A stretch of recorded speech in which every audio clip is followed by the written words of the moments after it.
Hello, my computer duders. Just one moment.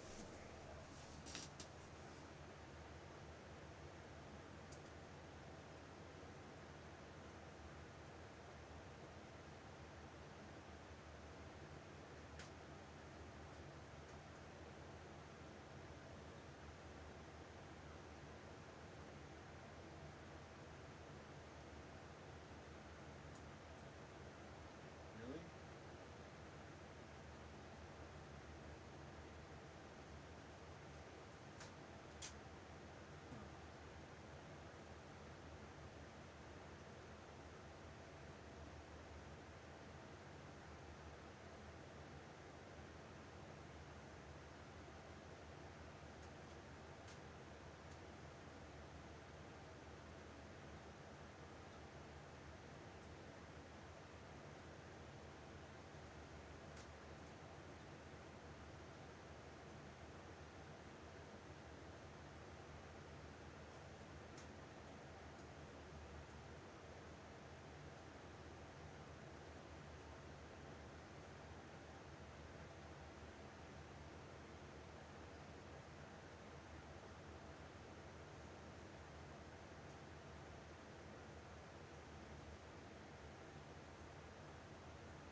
This is not working.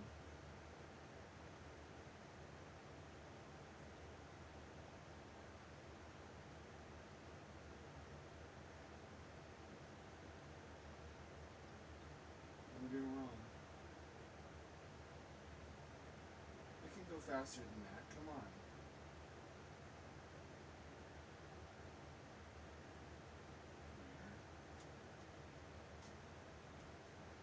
No, that's the opposite of what I want you to do.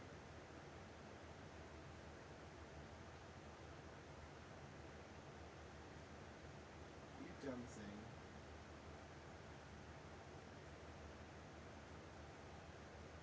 There we go.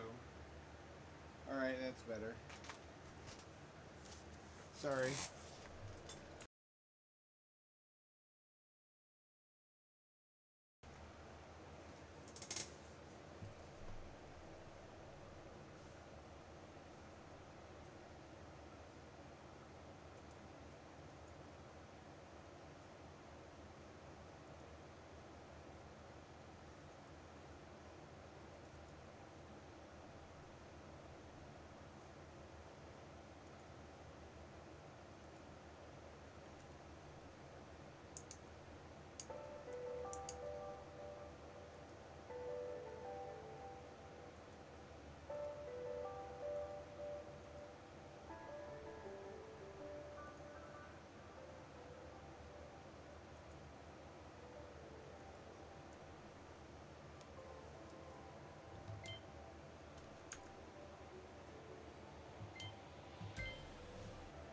Really beat it in that amount of time, huh?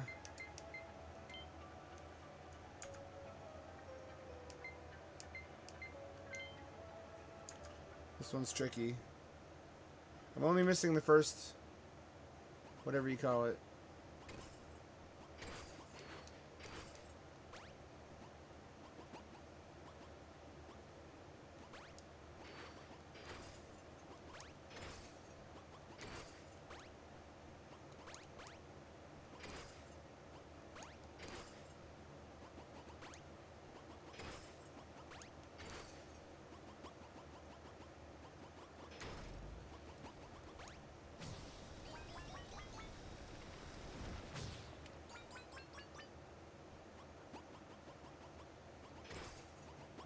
I don't hear any music. What the fuck is going on? This is spooky. I remember this. Never mind.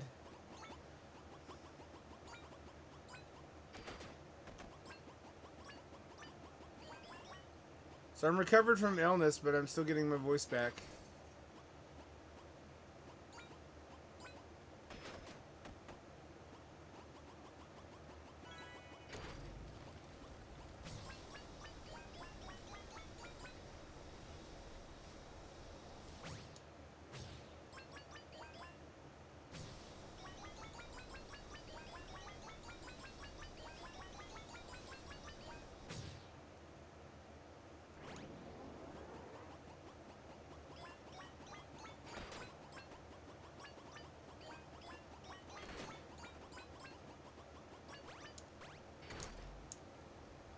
What did that do for me? That.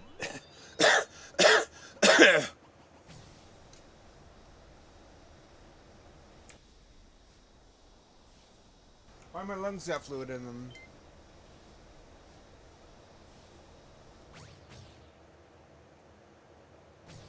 I don't seem right.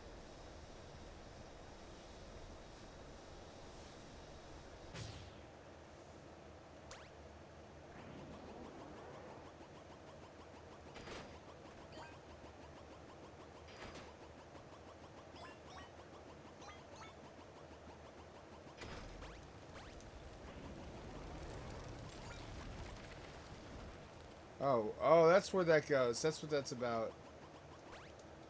I was very wrong.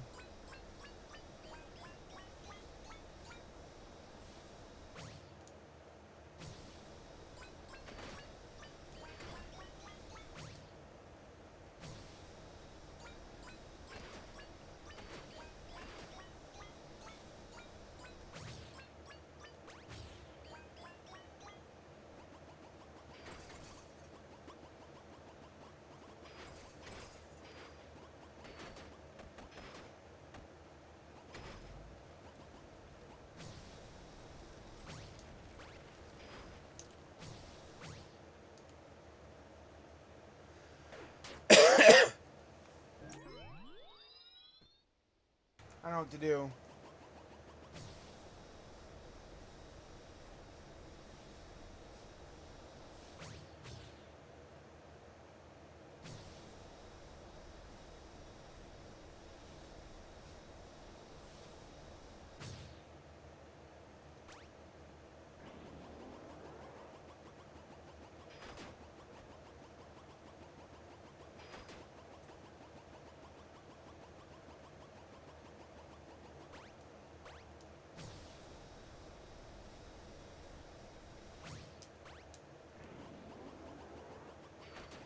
That ain't it.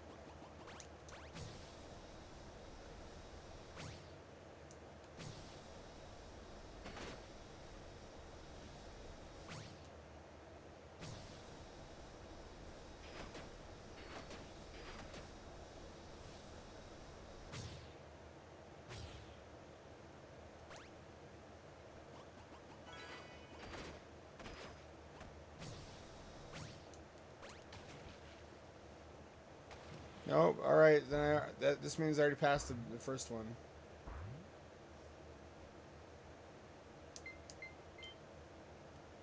That's not good. Or at least the left path doesn't have it.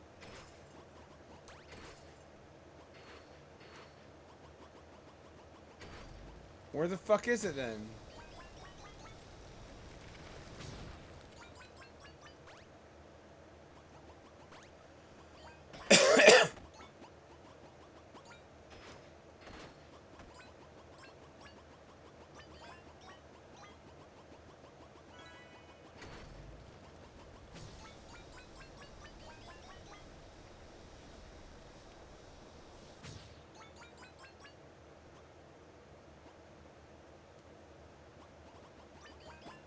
Was that it?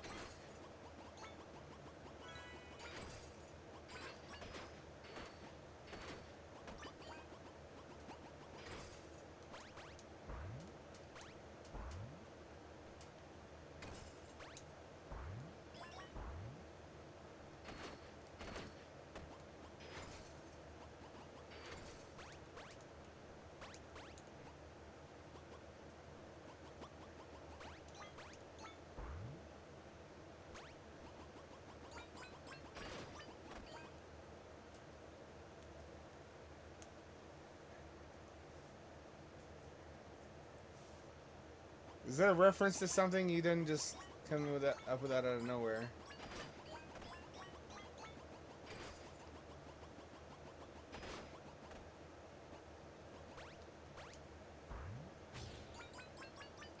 Alright, so that's where that goes. I thought maybe I had to jump off of the thing to get to the thing. But no. Had I done that, I would have just plummeted to my doom and it would have had nothing to show for it. Just like my life.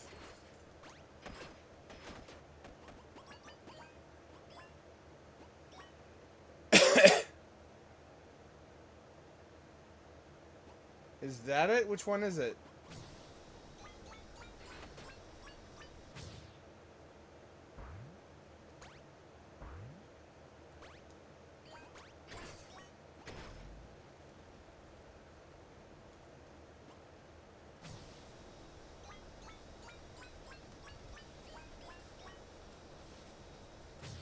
I can go back around, right? I can go back around. Just starts fucking beatboxing at me. It's breaking it down for no reason. Nothing's happening. You ever think about like a ghost from not the Shining, The Ring, like a Ju-on ghost coming at you in like your darkened house at 3 a.m. when you get up to pee, and you're shaking your little pee-pee out to get all the little drops of pee out of it, and the Ju-on ghost comes at you. And you just start fucking furiously beatboxing or breakdancing. What would it even do?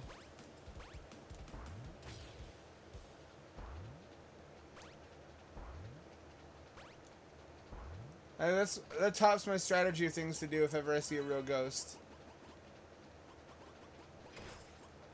Just fucking get funky. It won't even be able to handle it.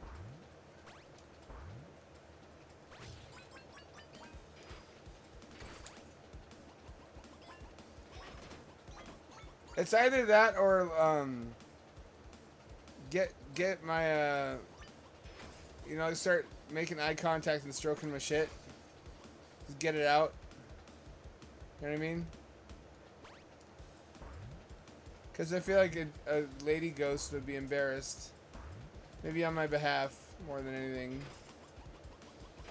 Oh, finally. Fuckaroo.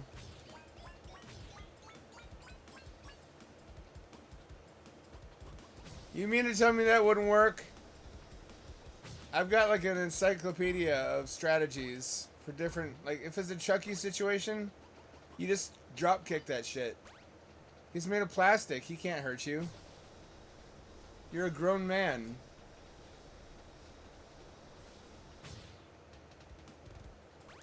Just fucking punt him. Or just throw him like a football. Get the hell air. You ever do that? Like, as somebody who watched a lot of horror movies, I feel like it's a natural thing to do. Just like, it's an extension of how people make zombie survival strategies. I have survival strats for every type of creature.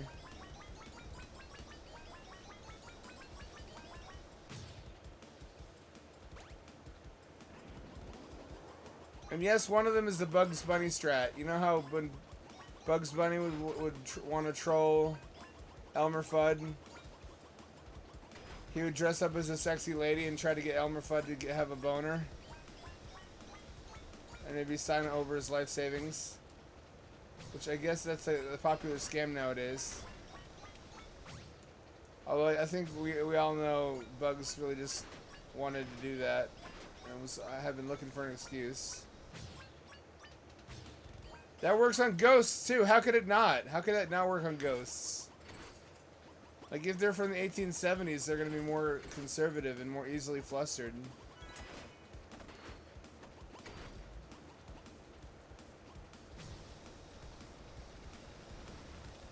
You mean to tell me that if I came at a ghost from the 1870s, cosplaying as Marilyn Monroe, in a short skirt with my dick dangling out like a grandfather clock, and I was like, "Happy birthday, Mr. President," that ghost would stick around and try to haunt me?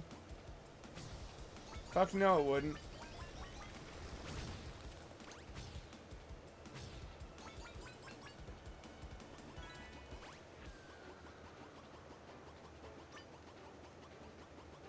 Although it could backfire. I could get like the rare gay ghost or pervert ghosts.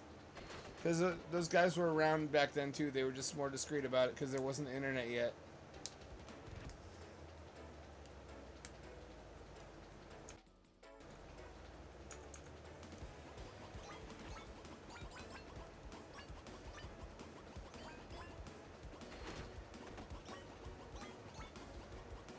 That came up in a conversation with a girl I dated twice and then became friends with, as happens a lot.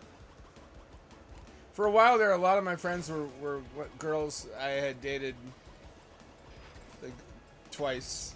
And they were like, you know what, I don't want to fuck you anymore, but you're really interesting. And I can't let you disappear from my life. And I'm like, oh, thank you. That really increases my suicidal ideation. But I would feel like a bastard for turning you down, so I guess we're friends now. So she says, you know, if a dude is hitting on me at the gym,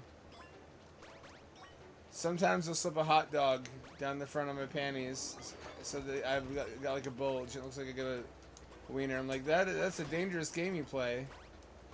Like, there's a certain type of guy who gets turned on by that. And she's like, oh, you mean like tranny chasers? And like, yeah, or dudes who just want to eat the hot dog because it's all sweaty.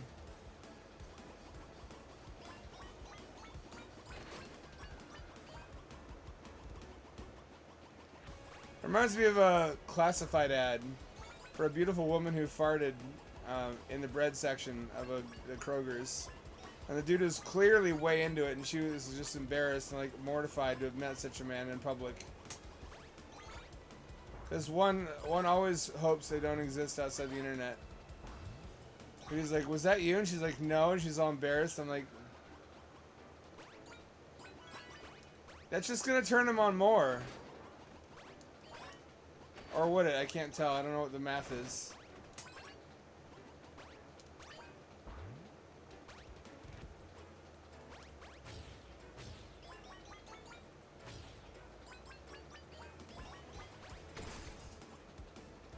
It's probably fucking alchemy for that.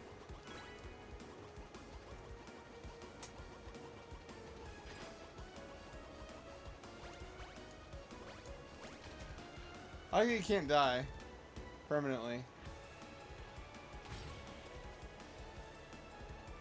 That's literally what what it was.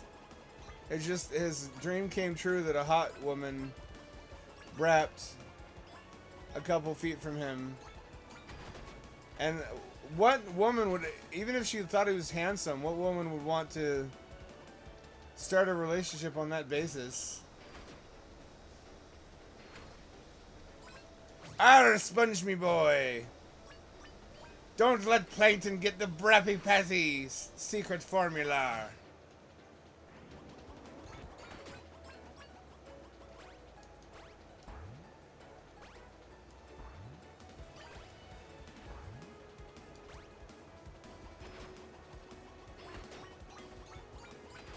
That's like a Papa Meat sketch. Where you're trying to turn somebody off, but it backfires because you happen to guess their fetish.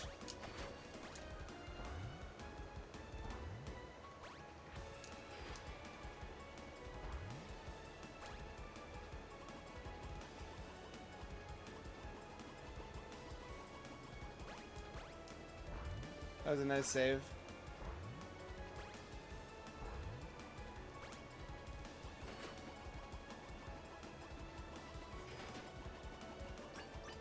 That's why you gotta never let your freak out on the first date. Because you could show your hand too early.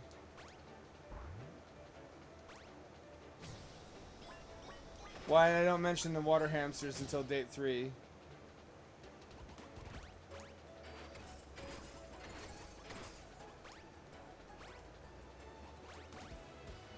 No! Oh no, no, no, no, no. Blood is on my hands.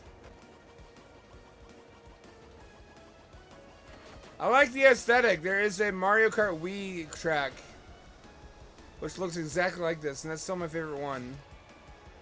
I wish it wasn't called Wii. If they were gonna do that, they should have gone. They shouldn't have been cowards. It should have been like the Nintendo penis, or I guess Nintendo Chin Chin in the Japanese territories. The Nintendo anatomically correct male genitalia. I would have played Nintendo penis. I think everyone would have. That would have actually probably been less embarrassing than Wii. Because that also kind of sounds like Nintendo pee-pee.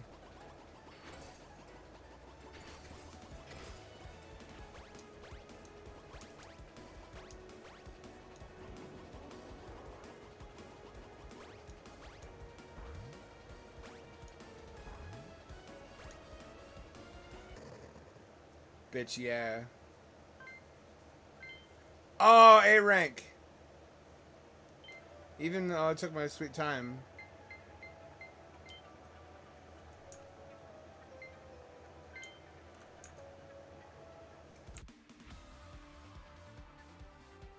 You ever see that skinny black guy who looks like a Snoop Dogg if he was an Auschwitz victim? Who was on the Howard Stern show for wanting to marry a fat white man's farts because he had like a sexual attraction to the dairy heavy smell of a fat white man's braps. And this sounds so depraved it can't possibly be true, but even among all the other depraved things on the internet, but this is so terribly awfully true.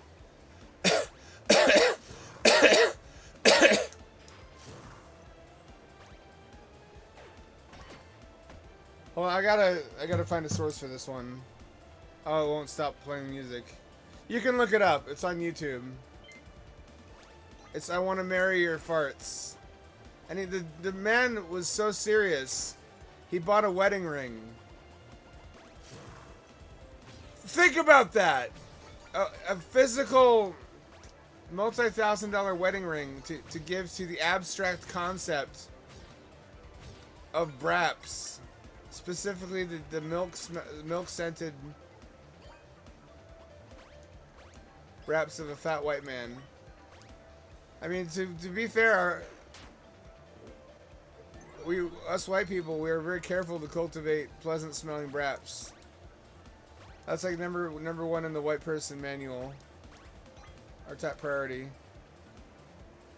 When activists talk about whiteness and abolishing whiteness, the number one part of whiteness is just having braps that smell good.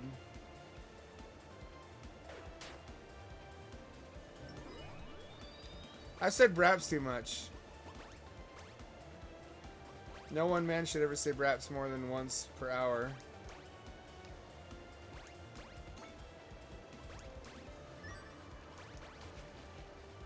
You heard Kanye's new song? I'm very baffled by Kanye, which I think a lot of people are. It's very clear to everyone I think he's not a well man. But I can't be a hater either, because even when he does some retarded shit, like thinking scat means talking about poo-poo, literally, which sometimes it does, it kind of slaps. Like, I can understand why he's wealthy. He's not one of those wealthy people where it's like, how did you get rich? He's got some kind of genius and probably autism going on. I just wish he was more mature.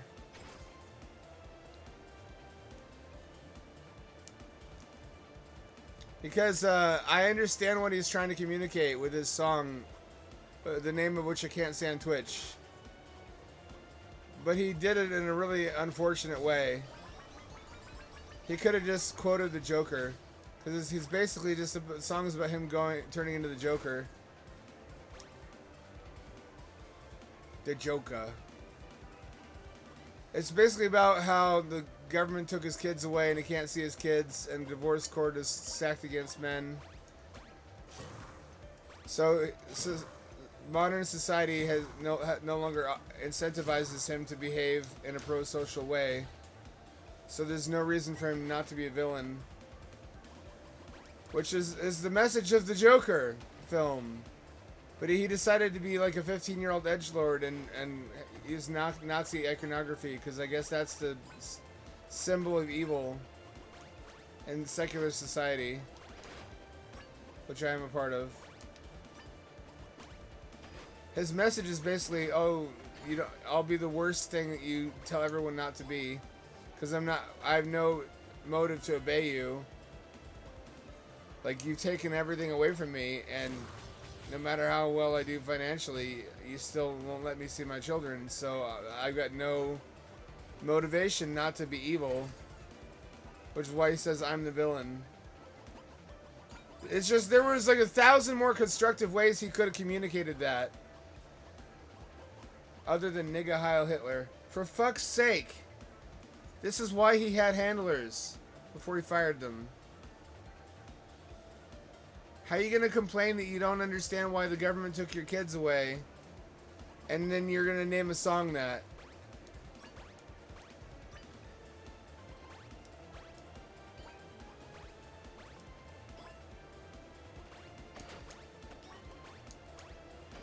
A man with his money and his age range can't be an edgelord.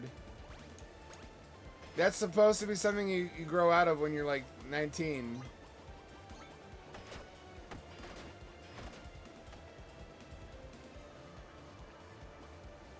And it also is kind of funny. You say accountability. For him to make a song about how he's turning into the Joker. It's like, no, I'm a billionaire. And I have a nudist supermodel wife who I forced to get her tits out in public. I'm losing my mind. I'm turning into the Joker. That's not to say he hasn't suffered, but he is. A lot of it is self-inflicted.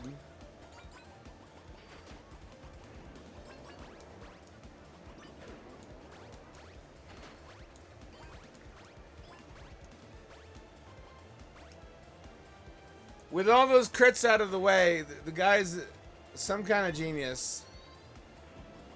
Because he took such a foul song, and it's fucking catchy as fuck. It really shouldn't be, but it is. I guess that's the public's favorite kind of genius. Because there's a lot of people out there who are like who have really kind of 4chan ideas for a song they'd like to see, but they don't have the talent to make it. They don't want to hear like high-minded art. They want to see the kind of art they themselves would make if they had artistic talent. It's like how people use AI to generate their dumb ideas, and the AI takes the idea seriously. You know what I mean? That's kind of why people like Hampshire. It's engineering knowledge put towards something that usually people with engineering knowledge would know better than to make.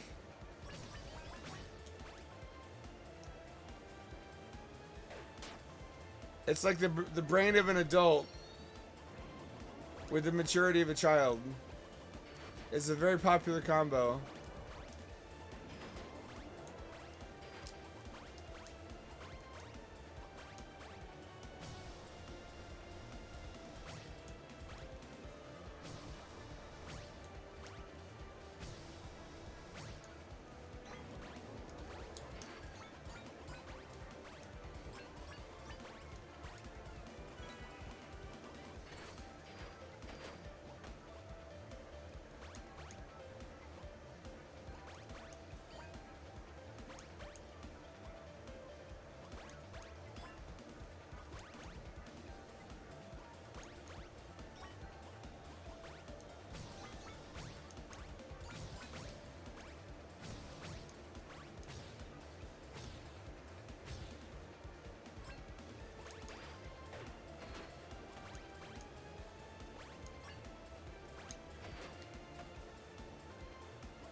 I missed one.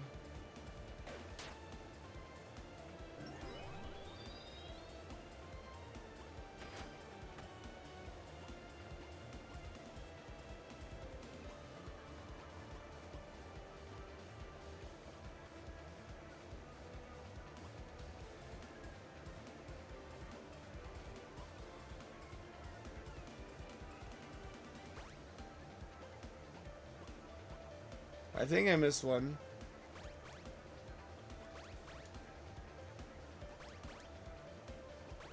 This is really fun. It's just really basic. There needs to be more mechanics. It's no Penny's Big Breakaway.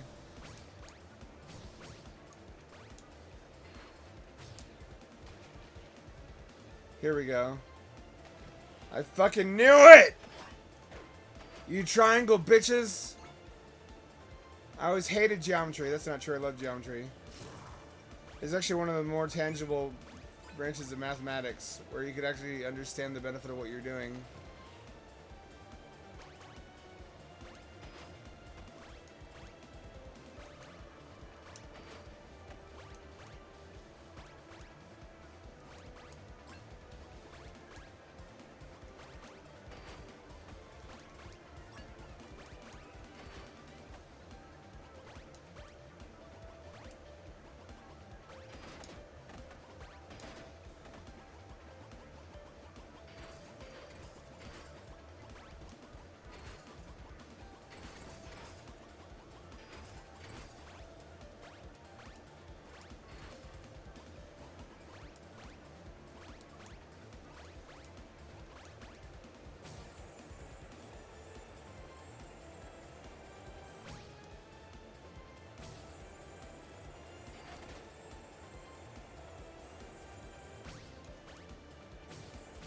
No! No! I almost did it. I even dodged the thingamajiggers. That sounded really foul.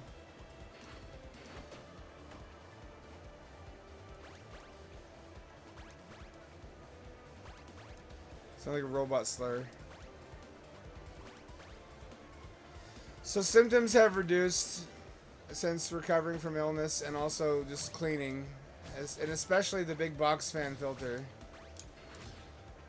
I've got 3 filters with brand new purifiers with new filters in them, running 24/7 at their full max setting. There's still dust in the air somehow because I have an insect trap that also uses a fan and it sucks some dust into it, which shouldn't be in there. I don't know where it's coming from. I should have gotten rid of it all by now. It really sucks how difficult it is to clean after at least 20 years of just not cleaning. Although I did clean it intermittently. I guess it's more like a year of not cleaning.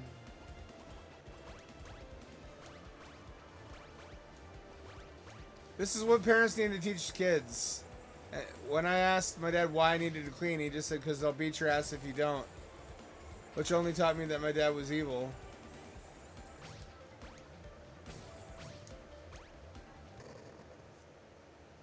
If he had communicated to me the consequences of not cleaning and the benefits of cleaning and treated me like an adult in that way, I would have resonated more.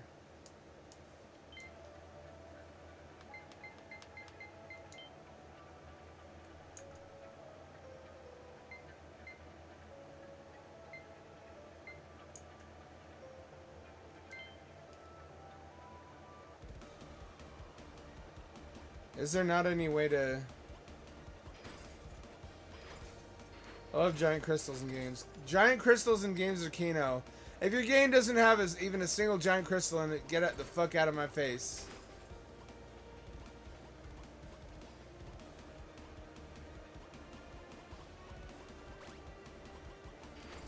And if it's in a cave, chef's kiss.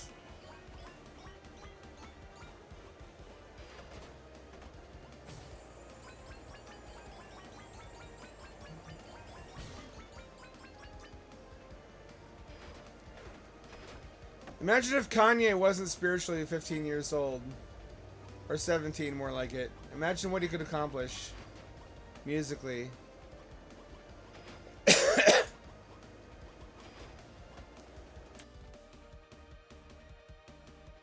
Guess it would be a different musician then.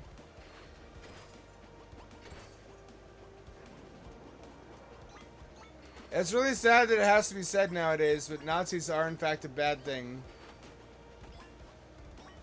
It's not cool or funny or edgy to be a Nazi.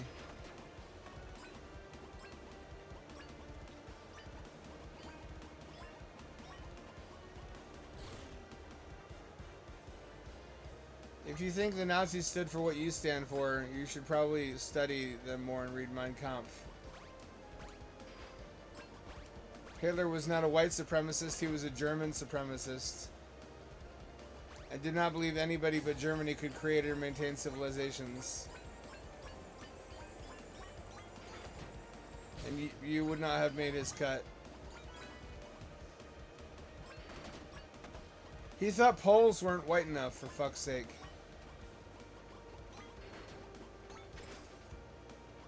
If he had put them into furnaces, would it be counting as smoking Poles? Would he have been a pole smoker? I should shut up.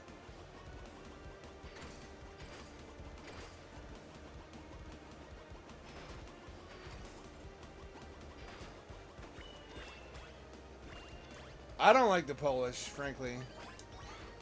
Their names are like Welsh names. It's like, leave some fucking consonants for the rest of us. There's a shortage. Or didn't you know?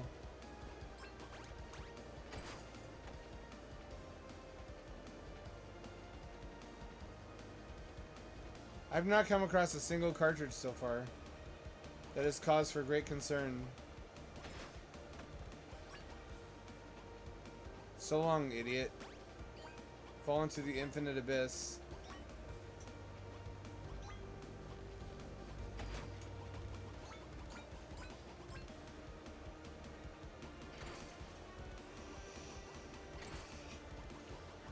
His movement was a German movement for Germans. It's like how Christianity got turned into a movement for everybody. When Yeshua ben Yosef was very, very clear that he was sent only to the lost sheep of the house of Israel.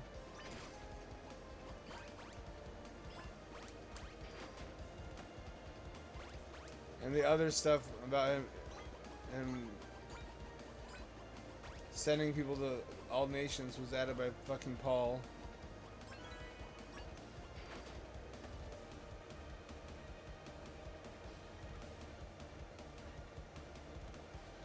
No, this way. No, I came from there.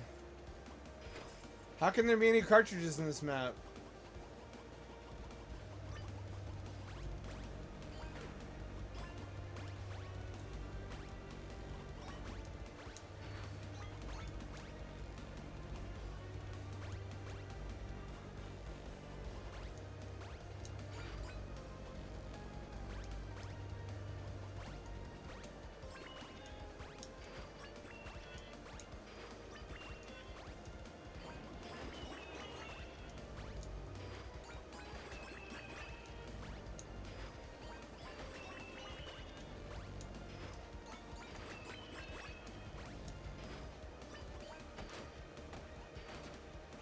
Where are the cartridges?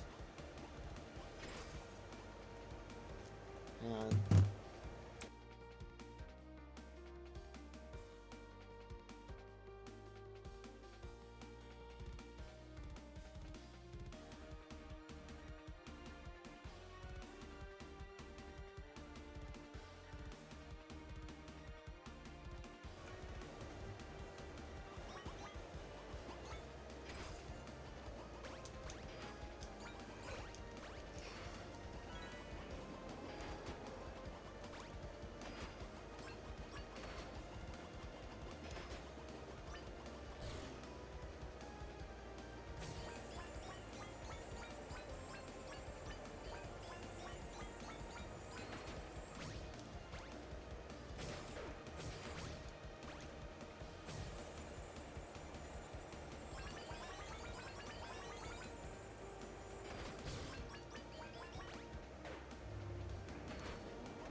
What is this map?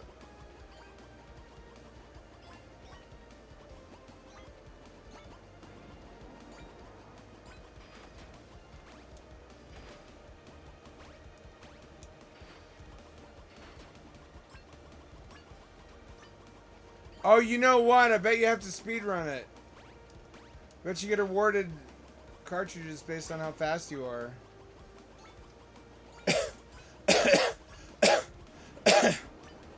In which case I'm boned.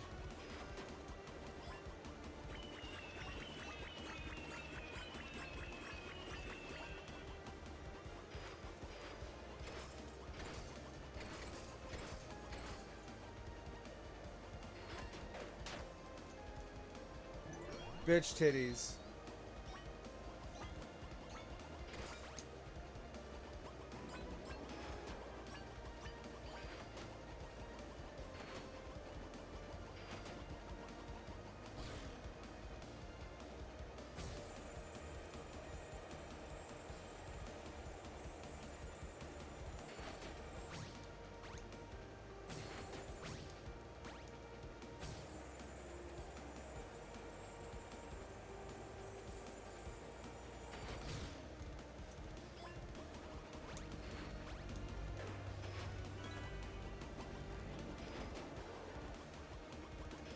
Fuck you.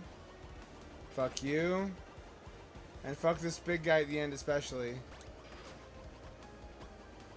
He knows what he did.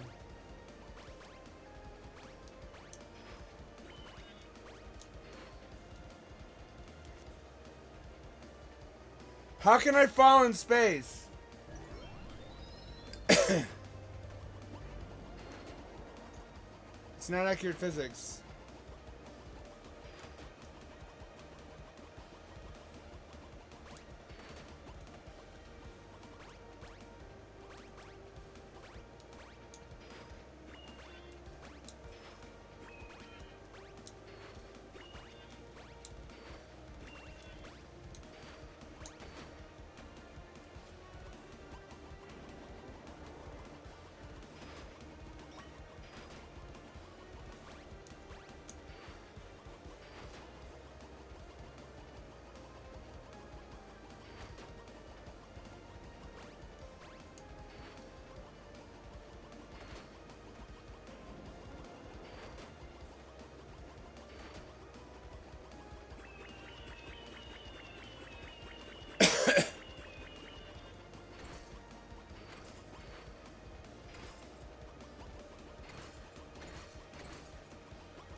So I got this section at the beginning of my fantasy novel where the two best friends are training with sticks. Because they haven't got any swords. I was thinking of tying it into the whole cool sword meme. By having one of them gloat that his sword is the ultimate sword stick. Because it has like little pieces coming out of the sides. That look like a hilt. But would that be corny?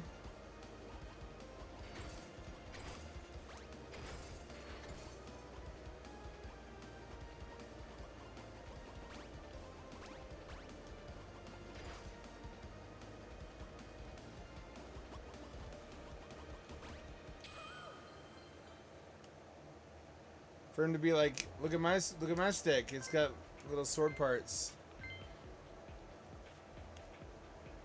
Your little fucking my Chad stick is like a real sword, and your little virgin cuck stick is a mere twig.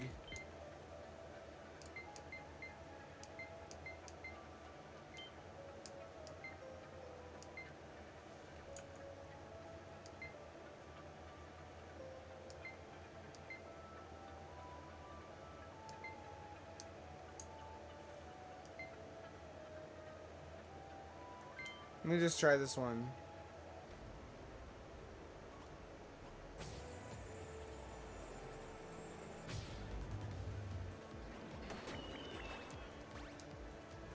No!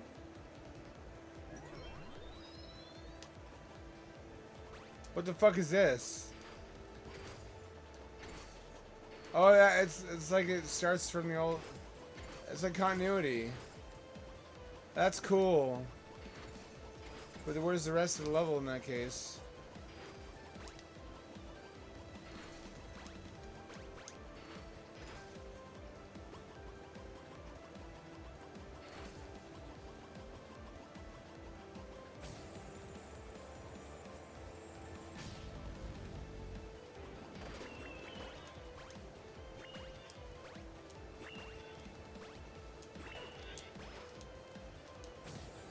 That was lucky. Lucky, lucky, lucky.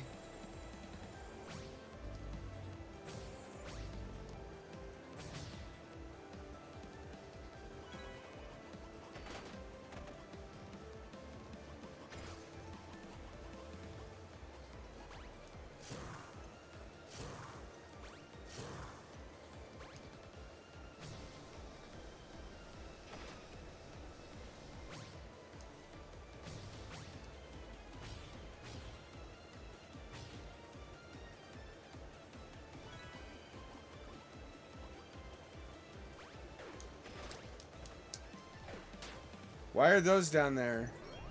Why are those down there? Oh, that's because I didn't do this.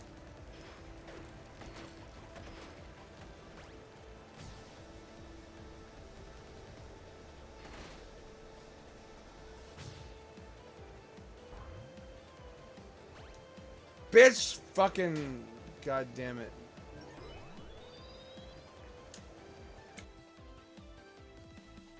Do you recommend the water picks? Those look like pretty good. Look like they feel good.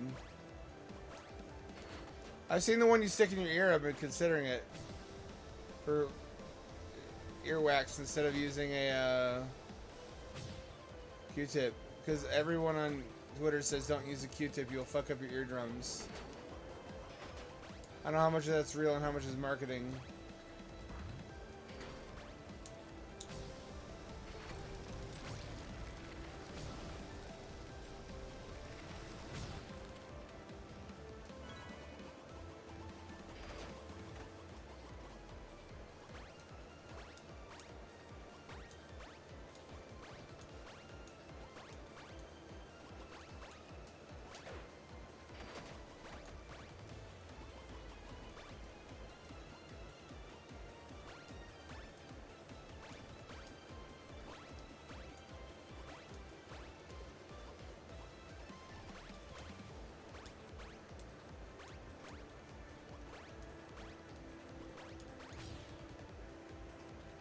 Woo!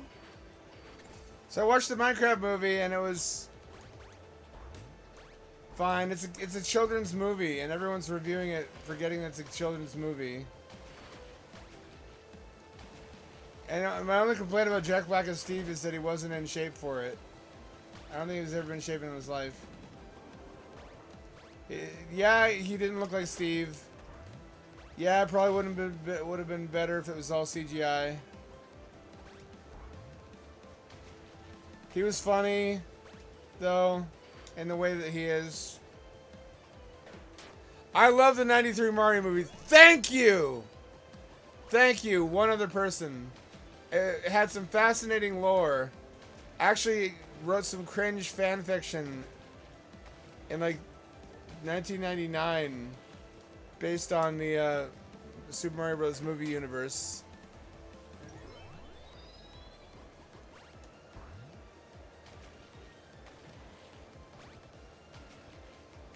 It's like Italian Blade Runner.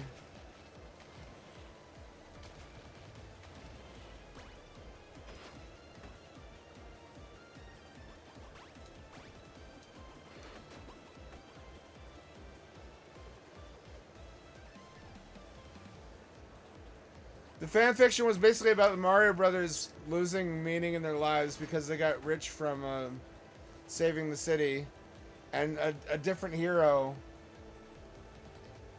arising to fill the void they left, and them getting all jelly and trying to find fault with the guy. So they become the new Koopa basically, without realizing that they've become the villain. They kidnap that guy's girlfriend, and he has to go through 8 stages to rescue her. And at the end, they're like, what do you mean we're the bad guys? We're the bad guys? We're the Mario Brothers. But it starts out with them living in like a $3 million apartment in the East Side. And being like, what the fuck do we do now? I thought it was an epic plot when I was like 15 years old. What if the Mario Brothers were the evil?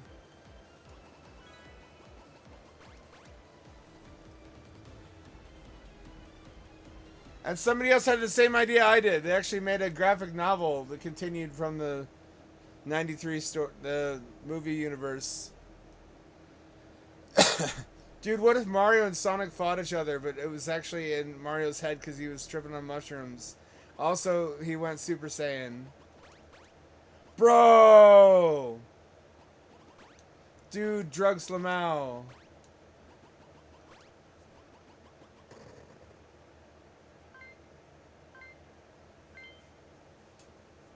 Alright, so there weren't any together in those maps. Why did you make me think there were then?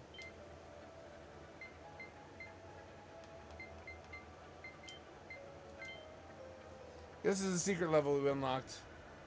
Oh. Well. So I guess we're like a character in a simulation. And we're hackstering our way out of it.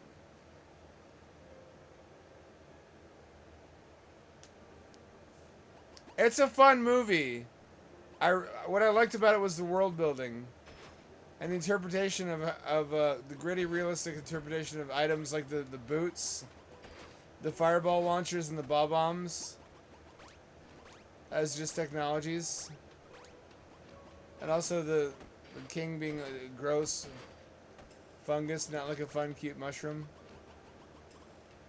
And the de-evolver, which also, I guess, means the Crash Bandicoot universe is canonically connected to the Mario movie universe.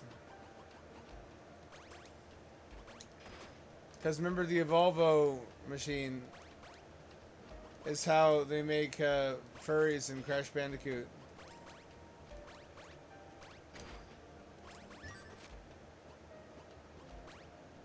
And mysteriously, they always make the men look like normal looking, but the women are like knockouts. And in the comics, it's canon. That's because Dr. Embryo, which is one of the main bad guy's buddies, is just like a perverted furry. It was like, why would I not make them hot if I have the option?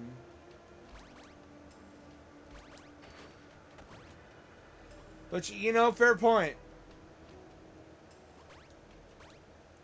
Also, Big Bertha being a giant black woman with a waterbed physique.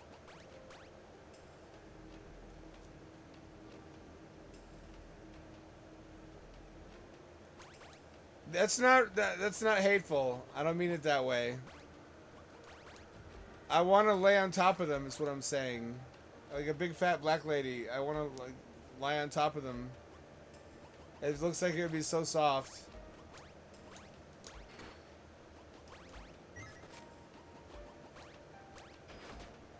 It seems like there's two main bodies. Like, she had the waterbed body, and the big fat black lady in Minecraft movie had the grimace body. Or I guess more like a Shrek body. Some of them, I guess there's three body types. The Shrek one is where you're somewhat muscular, but from the back you still kind of look like a chunky toddler.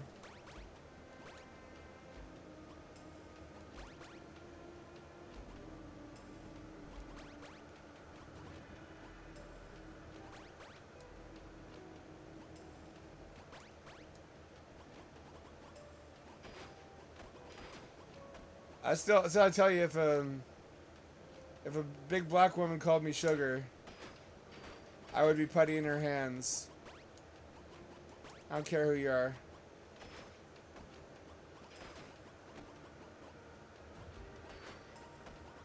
Real talk though, I had a crush on a black girl once, but she was a weeaboo. She was the unicorn, a rare, skinny black weeaboo.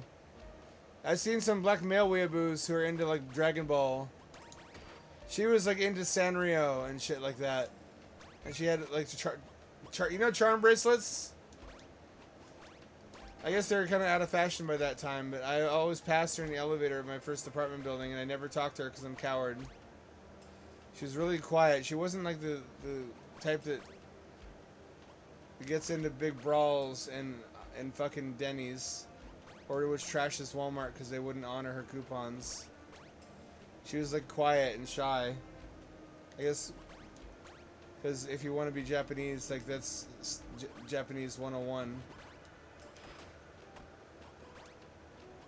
I've met a lot of women who have complexes about Japan, who I wouldn't even necessarily call weeaboos, but who recognize that a lot of men really, really are attracted to Japanese women.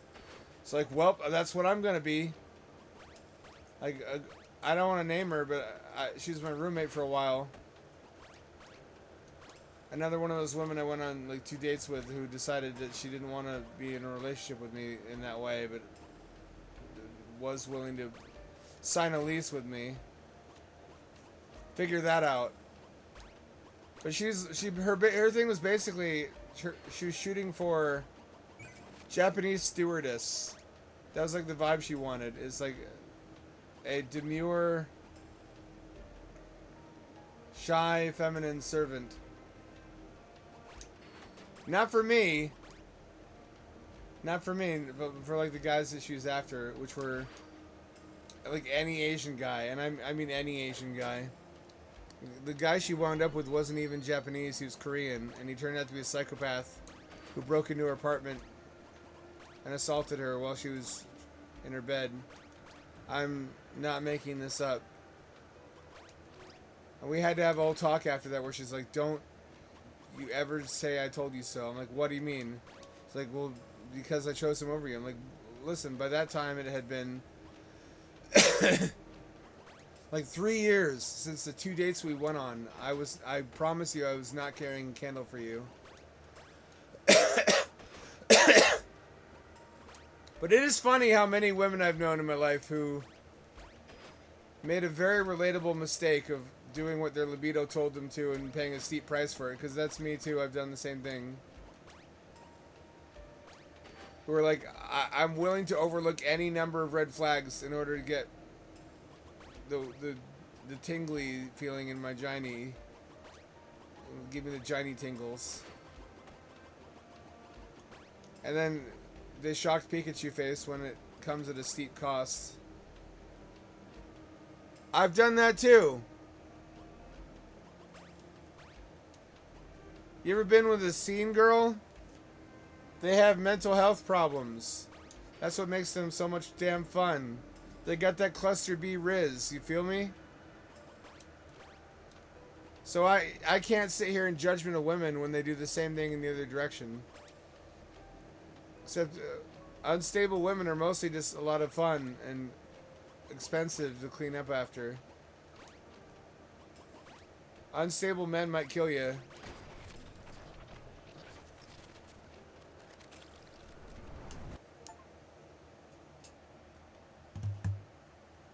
I did it. Now we get the lore. Give me the lore. You're gonna tell me the story, right?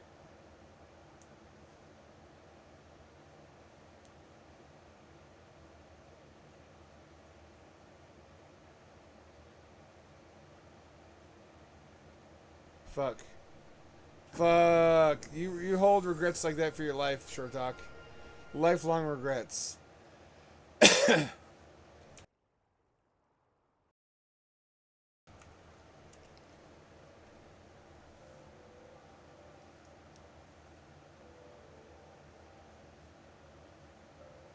Alright, we've got the real ending, I think.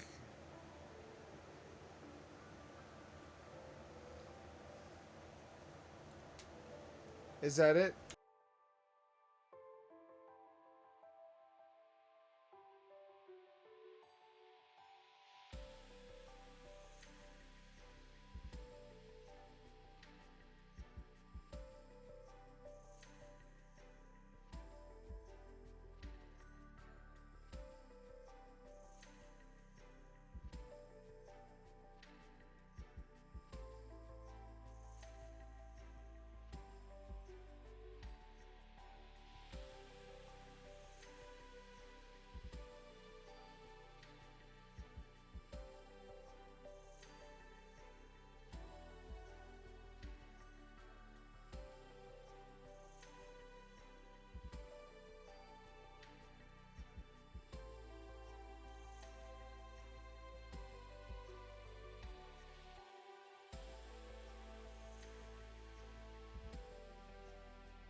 You gonna give me Kino ending scene? No, you're not.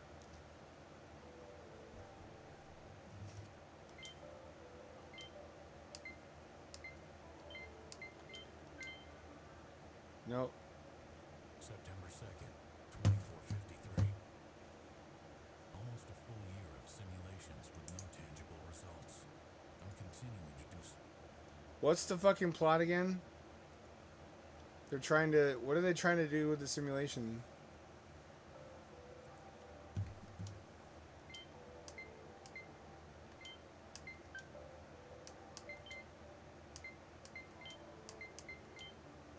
I want to try.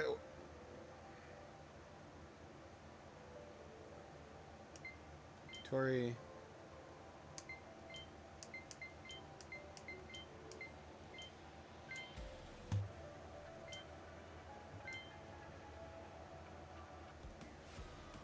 Yay, Tori, my little buddy. Is it? I need to look up. Oh, these things are the stars. I can't attack anybody.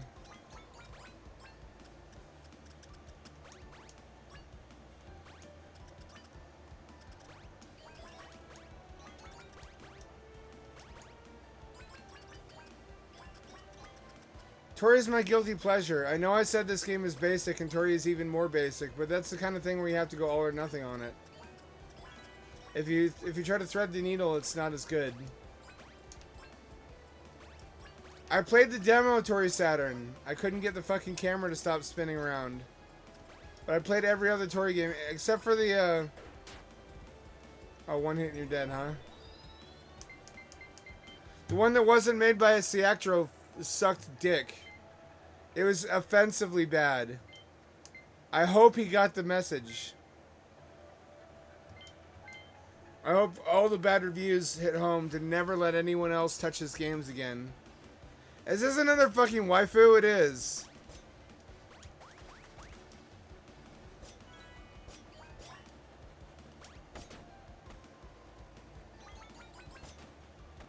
It just changes the skin. The collectibles change.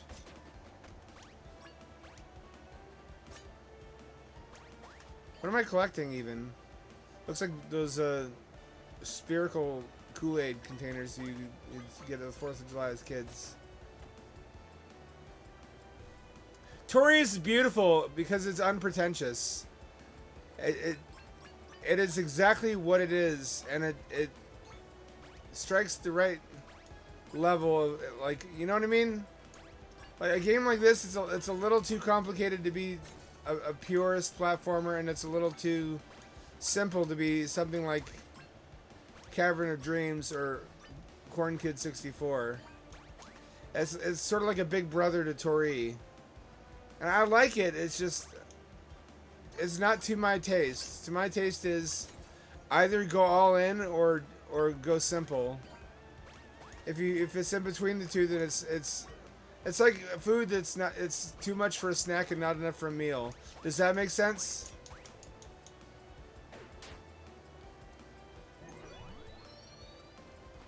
That's how I would put it. Too much for a snack, not enough for a meal. Tori's a delightful snack. It's so basic that it takes you back to a simpler time. And it really feels almost like a Game Boy platformer in 3D. It's just ultra pure and everything works well, except for in the Tori level pack. Well, we shall not speak of that.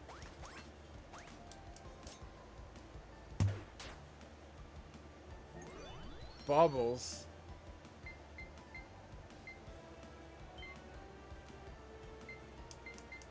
Do I have to beat it with all 3 characters to get the real ending? It better not be. Let's look at Tori. Let's have some good old Tori time. Tori's Panic Pack. I didn't refund this, but I should have. It's really sad this turned out the way that it did. I don't know if he's fixed it since then.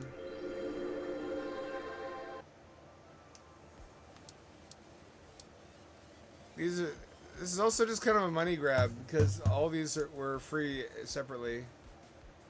I bought it basically just to give him money.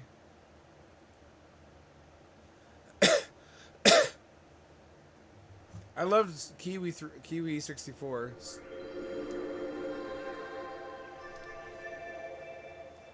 Corn Kids really is like Stockholm Syndrome.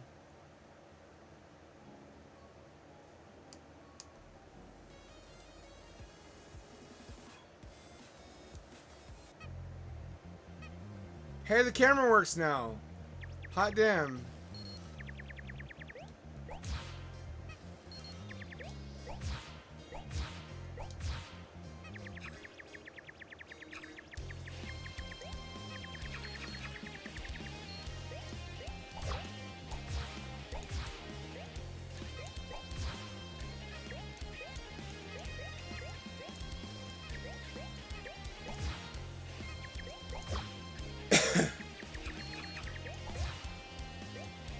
Fish cities. Yeah, Tori. Oh, was that you? I think it was. It might have been your guide that I saw. You know the one that I was missing though. It was the ones that are in the top part of the spinny tower in Alos Hollow. I loved that game dearly. I loved the vibes. It was very soulful. There's just not enough content. Not nearly enough. It was basically two real levels. And one of them was a tutorial, but should not have counted. Oh fuck, I'm stupid. You know what I just realized? Toriel's name in Undertale comes from tutorial.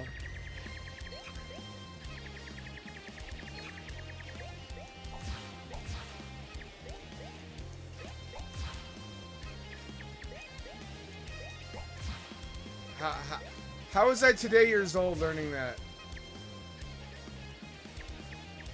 I hope he makes another game or DLC because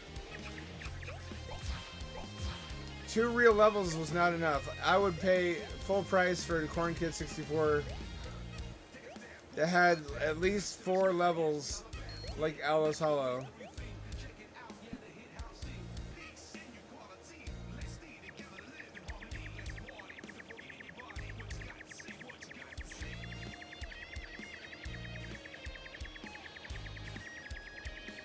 I saw that.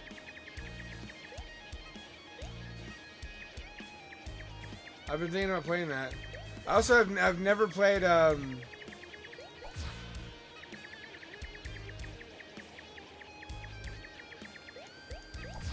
Super Carol Blaster by the guy who made Cave Story. Pixel has made a lot of other games that I've not played.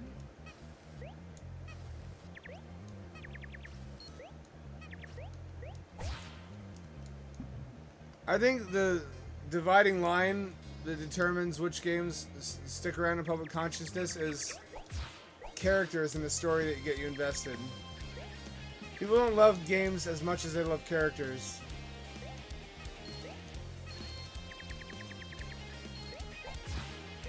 Is it good? I haven't played it. I've been thinking about it.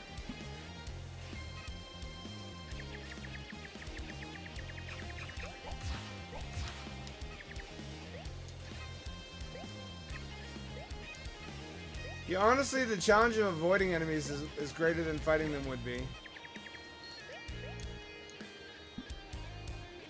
That's tricky.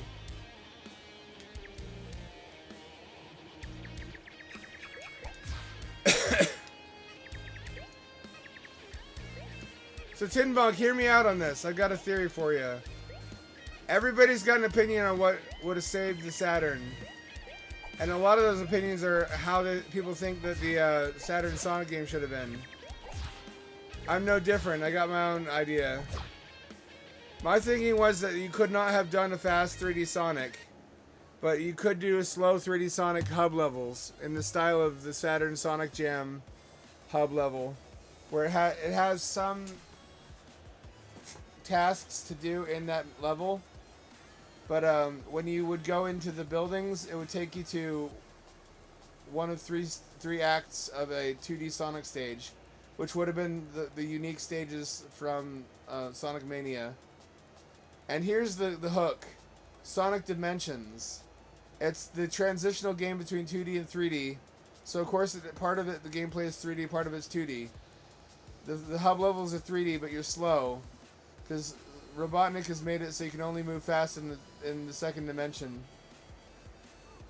by making your shoes shoes 2D. So you have a story reason why he's slow in the third dimension, but it's a compromise. It's a compromise that focuses on what the Saturn can do a good job of.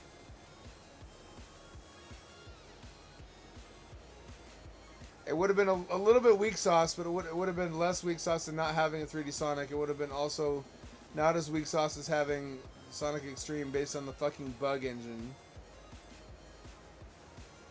Problem was that Sonic Team only got that good with the Saturn as to make that hub world at the very end of its lifespan, because that was the prototype for Sonic Adventure. So had they somehow achieved that level of mastery before the console came out, which is asking way too much, that's what I would have done, is a hybrid 2D 3D game. As long as it looked good in screenshots, I think the Sega fans would have defended it.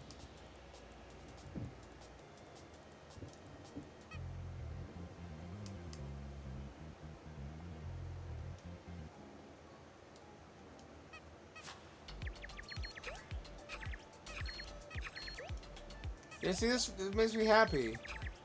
I can't explain it. It's just really simple and humble. Look at the fake ads.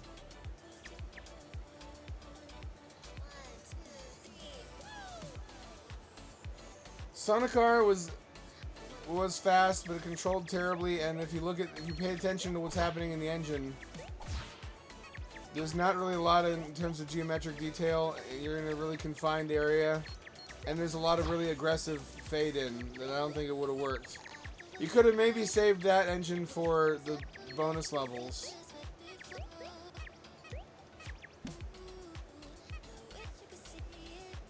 If you go back and play Sonic R, it's doing a lot with the Saturn. That's not a high bar to clear.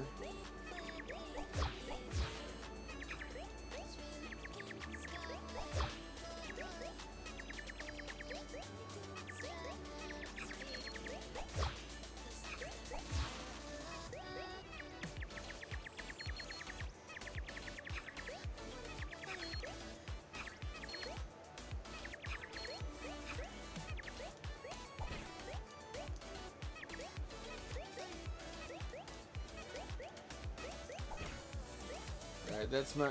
You get like one unique move per game.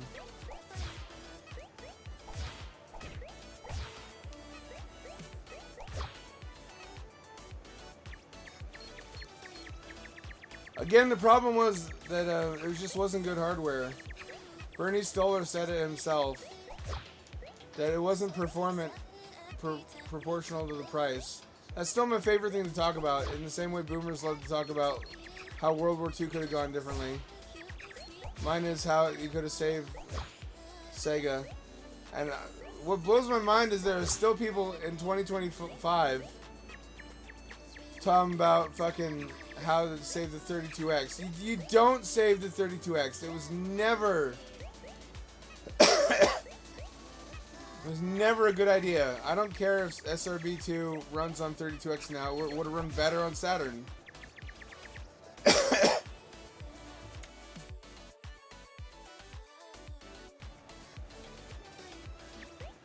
32X never should have been attempted. Saturn should have come out with one SH2, and I say that because a lot of the games didn't even use both SH2s. Alright, I will say this, Tenbong. Take my word for it. Colibri is a good game. It's just not obviously a good game from the first blush. From first blush, it's a lot like Eco the Dolphin, where you're like, I'm an animal, what the fuck am I doing? It basically is a clone of Eco the Dolphin, but with a hummingbird. But it's beautiful. It makes the best use of the 32X hardware that I've seen. I want to say Star Wars Arcade is also good. So is Shadow Squadron. Shadow Squadron is probably the best 3D game on this 32X.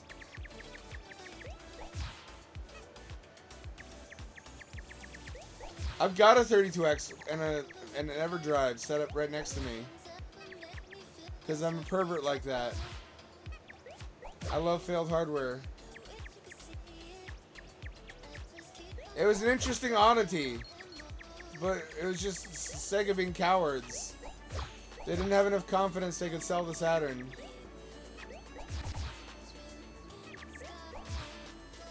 The solution is not to sell something you won't be able to support.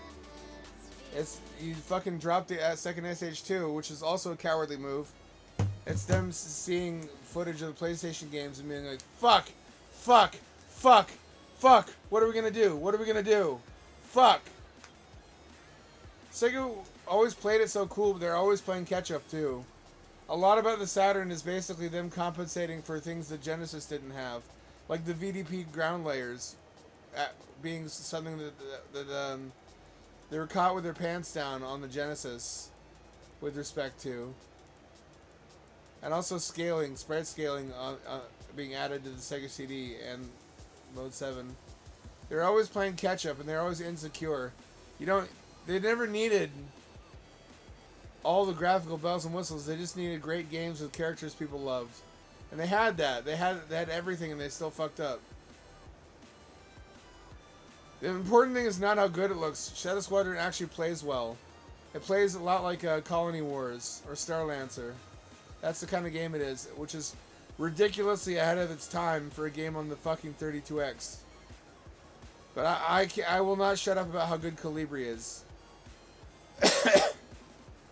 But now Sonic Robo Blast 2 is on the 32X, which makes it de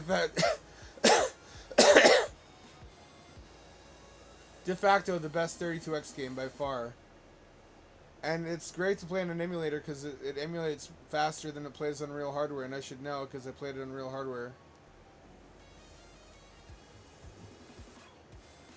Tempo is good, but it doesn't really need to be on the 32X. It barely uses the hardware. It should have just been a Genesis game.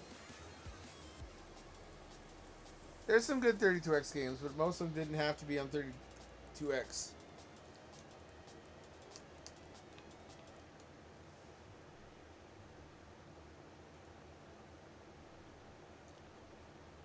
I maintain Sega CD was a good idea if Sega had just stuck to supporting that.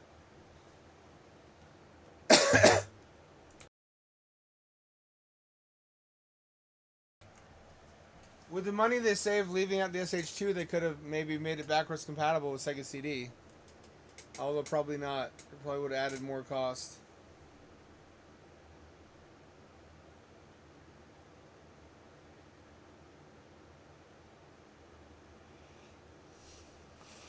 Should I play RZ?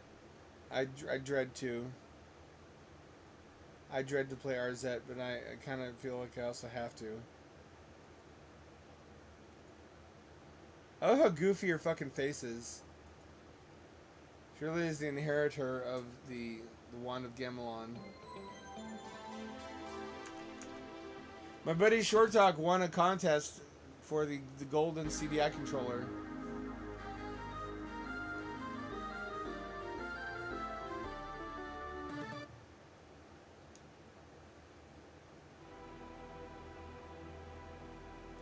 It's got the vibe down.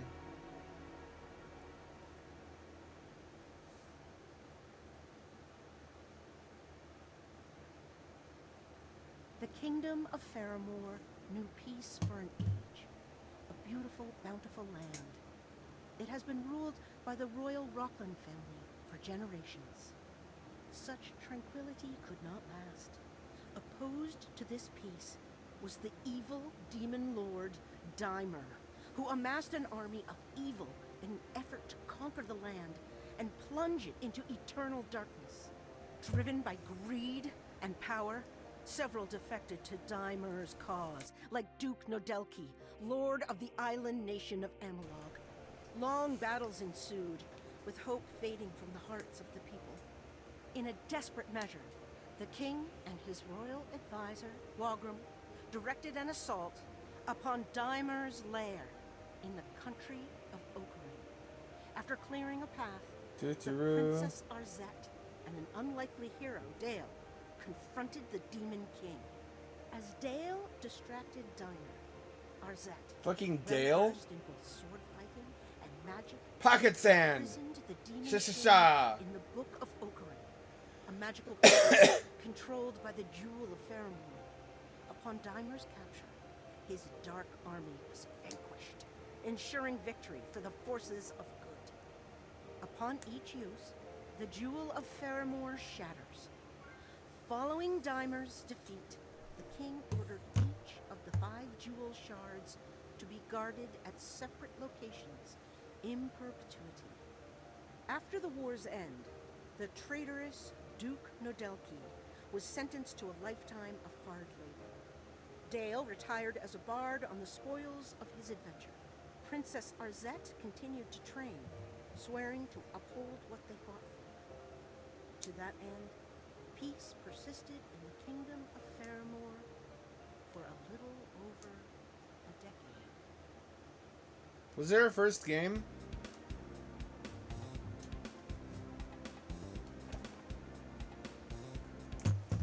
I should probably, I want to show you Calibri.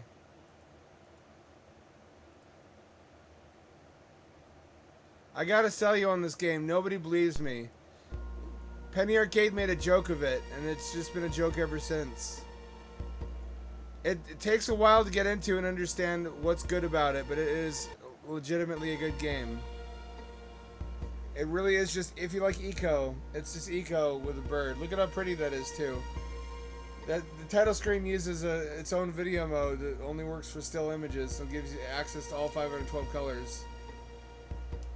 Well, actually, I should say it's not 512. It's 512 total. Like, it's 300 something for the 32X layer.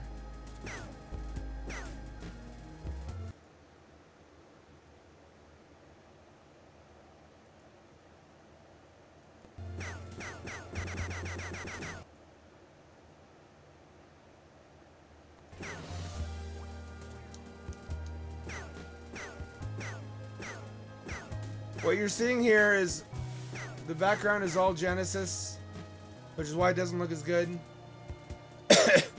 It is sick. It's a hummingbird-based shooter. It's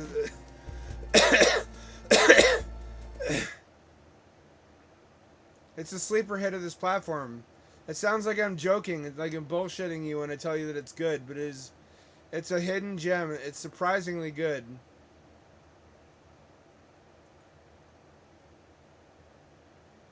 Let me try opening it in RetroArch.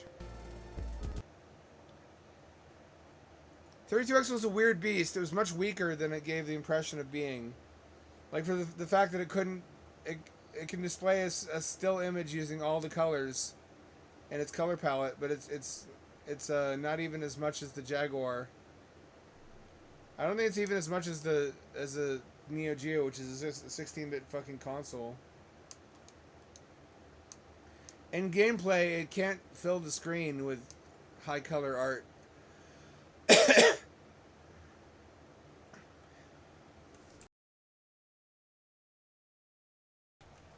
It can only do the foregrounds and I think the sprites with the 32X.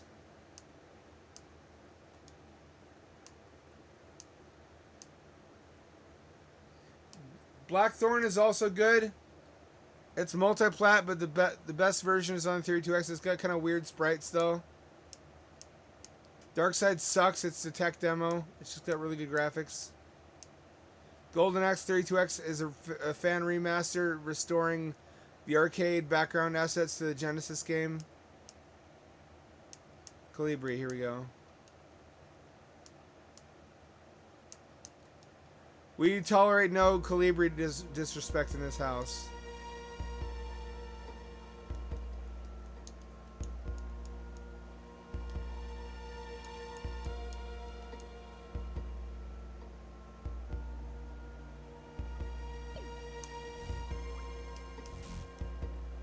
go. Finally, this works.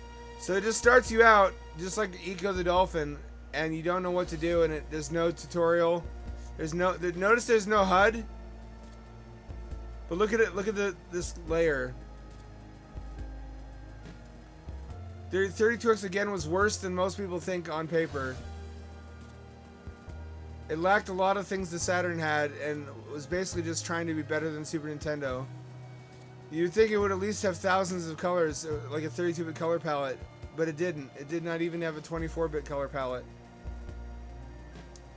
It could do 347 or something colors on one layer, and then the Genesis color palette of 61 to 64 colors, depending on compromises.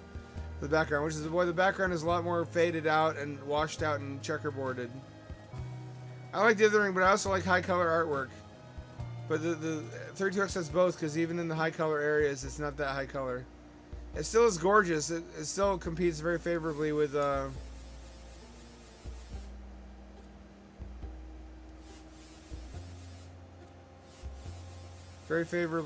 Genesis. It's not with, let's say, Jaguar. Jaguar was also more powerful than most people realize. Just not at 3D. At 2D, it was an absolute beast.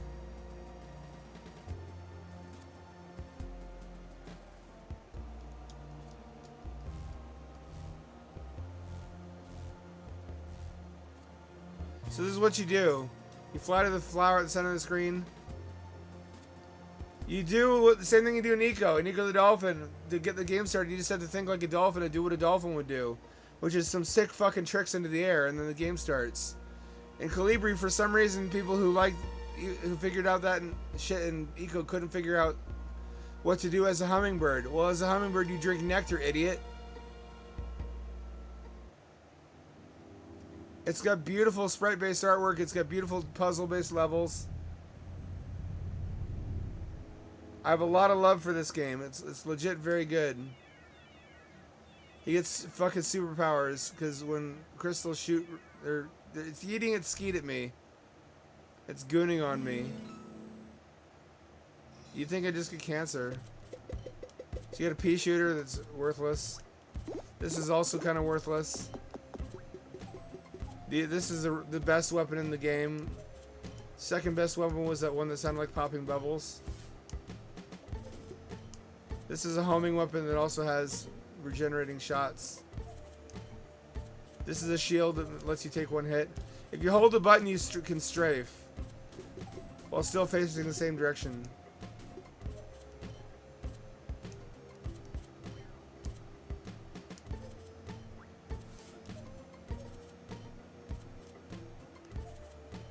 It starts off just pretty and fun, but it is brutally difficult in later levels.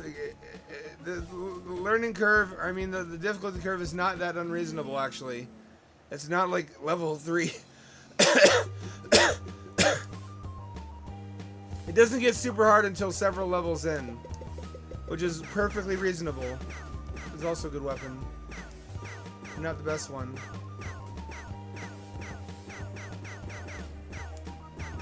However, in order to communicate the brutality of nature to the children playing the game, there are some hazards in the game that can one-shot you. So I guess this is like a race war, where we're trying to drive out all the bugs, so that my own people can access resources.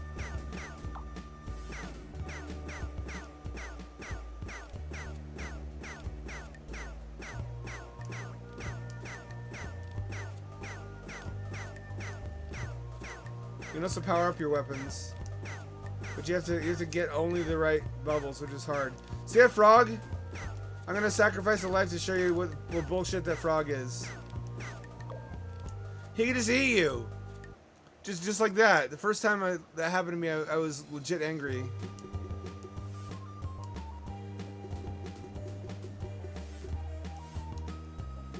I would have dedicated one of the buttons to turning around. But there were only 3 buttons, so... No, I guess A could have been turned around.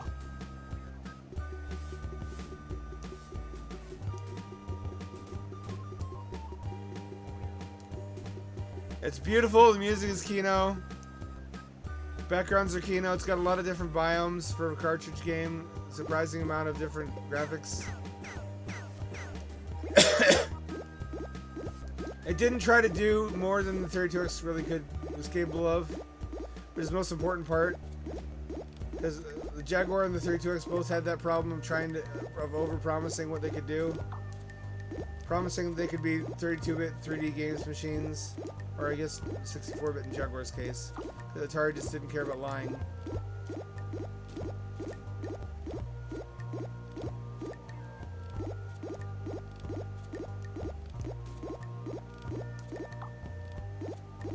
So it basically is just hummingbird colonialism. I want those flowers, and I'm the top of the food chain, so you don't get to eat. But it's got a little bit of everything. It's got a bit of exploration-based gameplay. It's a shmup like R-Type, but it's only some of the levels are forced scrolling. For the most part, it's... Oh, well, that crashed. You know what? That's probably for the best. Let's get back to RZ. I hope I persuaded you to try it. It gets tricky because there's variety in gameplay in the levels. Certain levels have different goals. And some of them you got to break a barrier to proceed by carrying keys to a rock barrier. Or get a special weapon that destroys it. And others levels are forced scrolling, and then there's... I remember there's bosses. 10 years of scrubbing floors! Finding these jewel shards was no easy task, but now... Long last, I have returned. Hath, huh? Not only for free, I offer you power. Yes, Master. Thank you. Exchange for thy soul. Of course, Master. Very good. Henceforth, you'll have the power to crush your foes in my name. Now, on to other matters.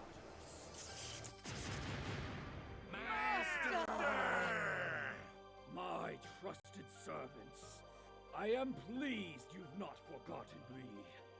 Take each of these shards and guard it with your life, so that I may never be imprisoned again. My revenge will be unforgiving. The punishment will be eternal. This kingdom will be mine. They nailed the animation style. Can't fault it. Oh shit, he's blowing clouds. Your Majesty! Squadala! True! Timer and his minions have returned! That's impossible. What about the Jewel of Faramore? Oh, our vigilance waned. The jewel shards are with the enemy. Ah, easy peasy. We just gotta get the Ah! back together and trap him in that old book, right? If only. A dark fog has enveloped the land. It prevents our approach. Your eyes cannot see daylight out there. What about the sacred beacons? They weakened Dimer before. I'm afraid that due to complacency, they've been left unlit. But at what cost, Short Talk? At what cost? What can we do? Well, as you know, only a member of the royal family can rekindle. It is written, only Link can defeat Ganon. Well, I'm not. Another issue. My scouts report sightings of dark tapestries that impede critical paths. Oh, not a problem. My ancestors hid sacred candles throughout the kingdom that can burn these tapestries. That settles it then. Another fun adventure for me to What does stay that out. expression mean? Where must I go? I place teleportation scrolls throughout the kingdom that you may use. Why is she a different color than her rest of her family? Has been dispelled. I'll be leaving. Good luck! Get back before dinner! Be safe, my daughter. I guess he's brown too. Thumbs up. Want to defeat Dimer? Let's get started. Not really. Move left or right to start running. Press jump to leap. Jumping into action. Press attack to slash your sword. Hey, you have a smart sword. It interacts with both objects and people. It hurts only those that aren't friendly. Get some bombs by slashing that bag. Press item to use item. Try bombing some columns. I can't wait to bomb some motherfucking Dodongos. Moving up allows you to enter doors and climb ladders. Go in that door. You can crouch by moving down. Moving while crouching lets you duck walk. This old trick gets you into tight spaces. I want to ask what kind of R words ever bought a CDI, but I bought a new one. Any y'all ever heard of a new one? Your magic pouch holds your items. You can select items here, view your quest status, and set options. So much space, huh? Some paths are closed to you until you have the right tools. Keep that in mind while you explore. No, this was released at SawCon SawCon 23, I believe. Wilma and Candace presented it. Remember to light sacred beacons. They'll open new areas, so be sure to find them.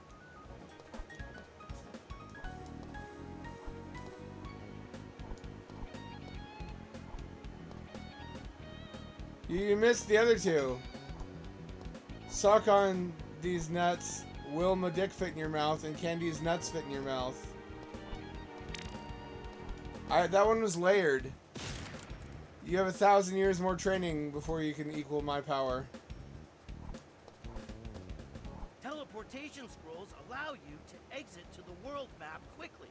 Go ahead, take off. Well, what are you Clustering waiting them for? together like that Defeat Dimer. increases Have your some odds of a fun. successful Gotham. This kind of blows, but I'm going to play it anyway, but not before showing you some more 32X games.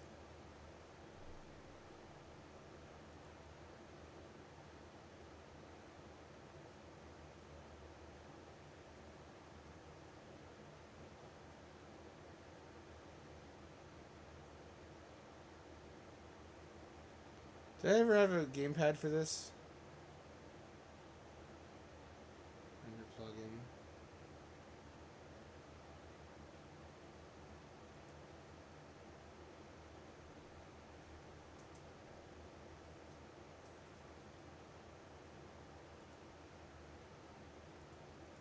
I don't know if this will work.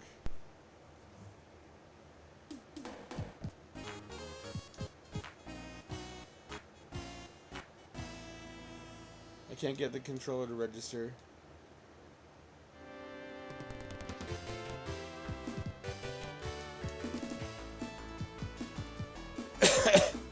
Nope, it doesn't register inputs.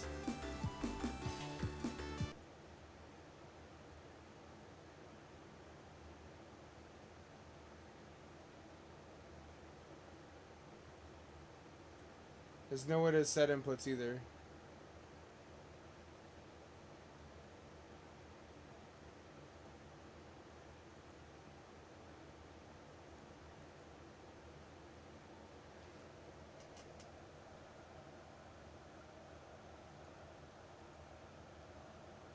Okay.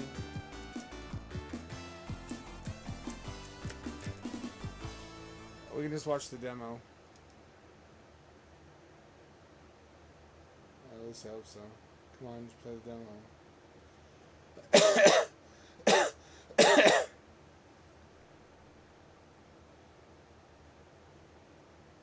How did I use this before?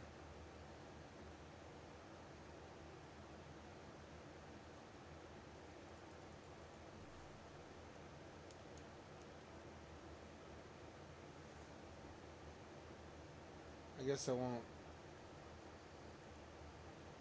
Let me see if it loads in this one.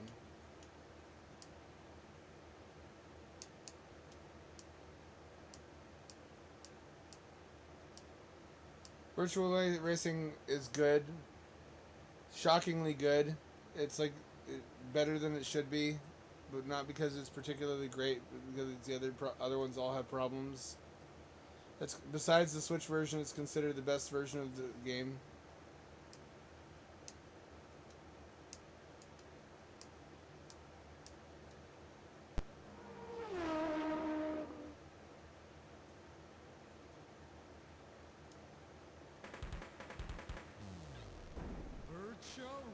Virtual Racing!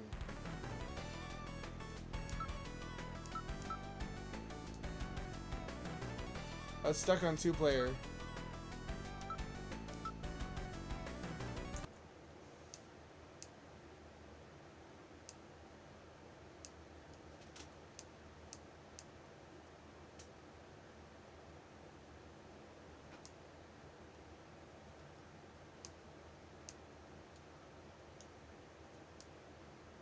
Or something else. Wolfenstein sucks. Should have been better than it was. It's also a fan game.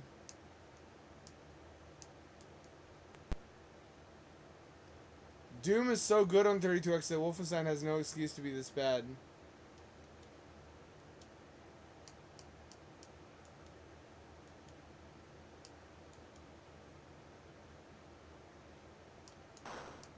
Got no music either. It's not the worst.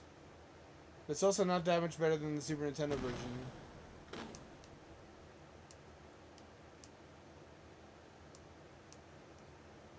See what I mean?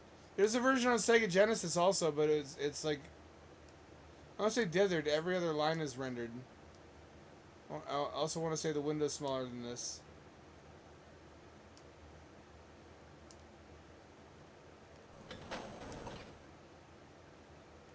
So yes, it can be done, but it probably shouldn't have been.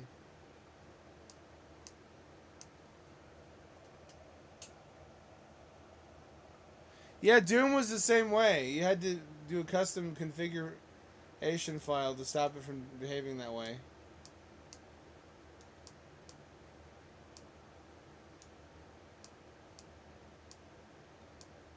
Virtua Fighter is also really good. It's kind of a waste how good it was, because again it was on the fucking 32X.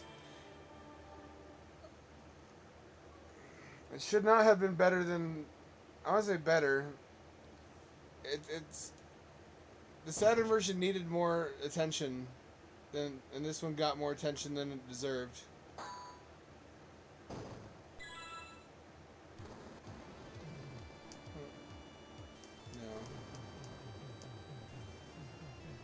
Jackie.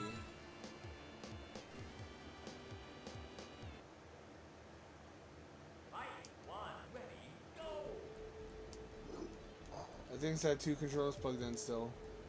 So this actually works really well. It's a downgrade in polygon count. The Saturn version is fucking pop-in on the ground plane for some stupid reason. It's a lot like Doom. Like, Doom should have been better. Doom should not have had its best version be on Jaguar, because John Carmack personally assisted in its development.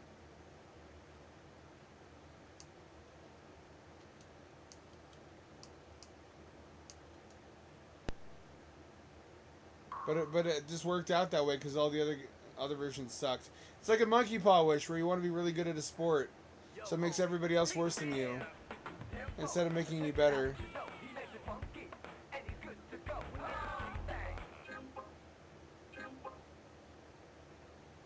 They fit that whole fucking intro rap on a cartridge.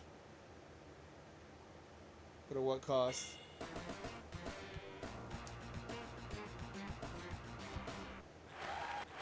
I like Tempo. Tempo's a charming character.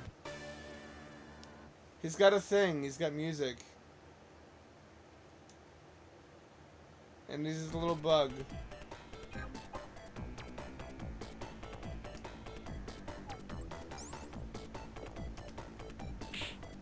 But again, this started life as a Genesis game.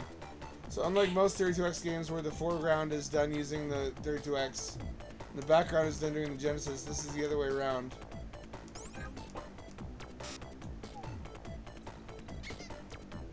In this one, the foreground is the Genesis.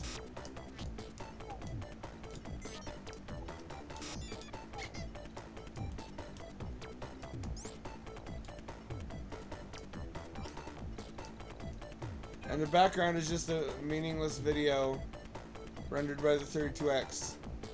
Because they wanted to use it for something.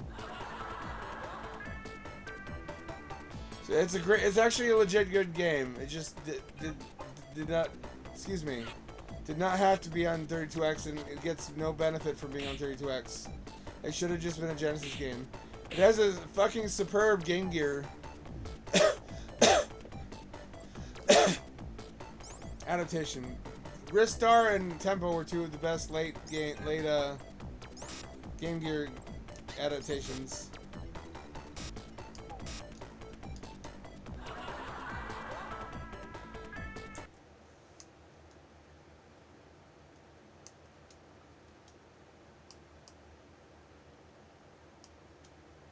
I like Tempo. That's not the best level. It's one of the worst ones. It has better levels though. Get Virtua Hamster. The kids love Virtua Hamster, right? I love Ristar too.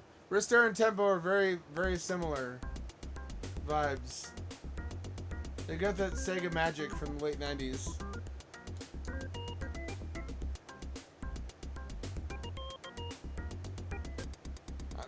Oh, there we go. This is the Virtua Hamster you've heard so much about.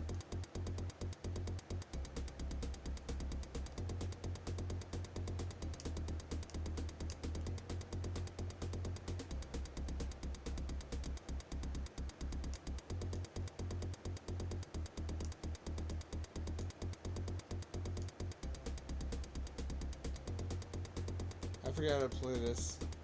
Shit.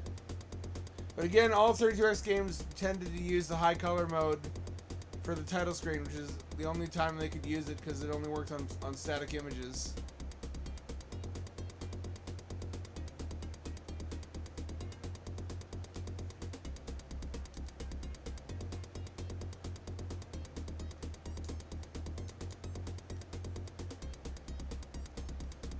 What I'm doing.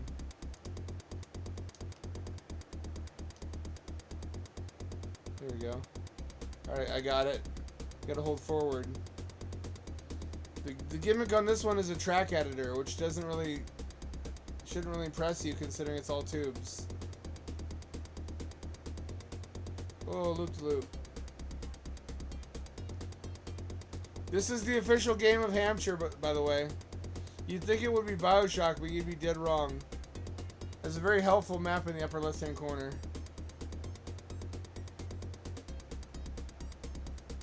It makes sense you'd be racing through hamster tubes, I guess. I don't really know if there's enough here to make a game out of.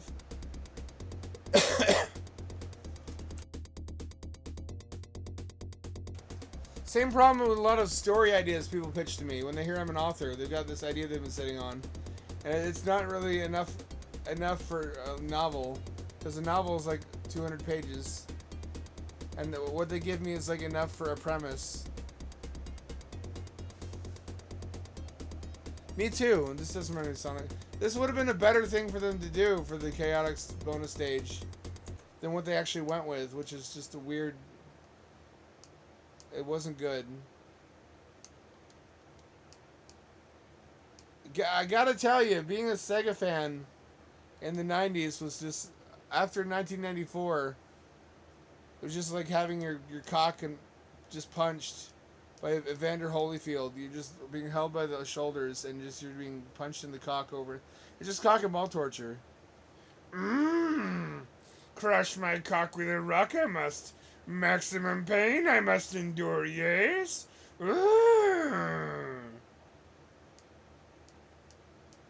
So this had some reasons to exist.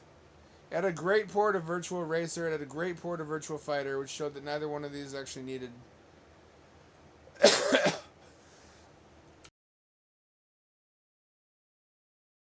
The Saturn.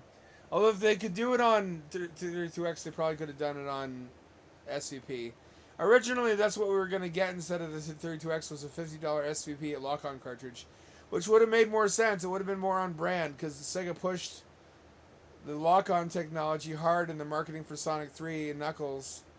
So the Sega buying public already knew what lock-on meant. If they had been like, hey, here's another lock-on cartridge, but it gives you 3D graphics, it's only $50, i.e. the same price as or less than most games, I think that would have really taken off and people wouldn't have expected it to be Sega's next-gen console like they did with the 32X because of how they named it. And I think at its best, the 3D that we saw from Virtual Racing 3D, on SVP chip suggests we could have gotten a decent Virtua Fighter game. I'm not playing Star Wars Arcade because it's tedious. Space Harrier's got a great version. If you love Space Harrier. And I do.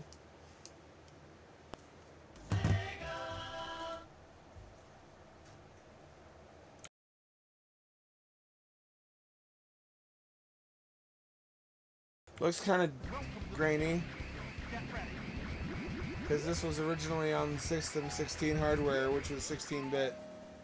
And then Sega said, hey, we got to come out with a 16-bit home system. Most of our big popular arcade games right now have sprite scaling, because they're based on System 16. Should we include sprite scaling in our 16-bit home console? No, fuck no. What's the worst that could happen? If you've ever seen Genesis ports of super scalar games, you know what the answer to that is. Which is that they look fucking awful.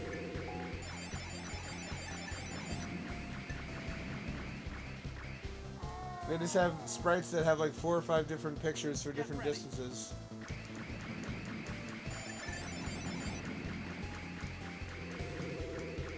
This is mostly arcade perfect, except it's 30 FPS instead of 60, because again, 32X really struggled in large part because of bandwidth limitations between the add-on and the console. Some people are like, it should have been its own console. I'm like, yeah, that it was. It was called Saturn. Here's what could have been. Here's a good example of a 3D game that actually pushed the hardware somewhat.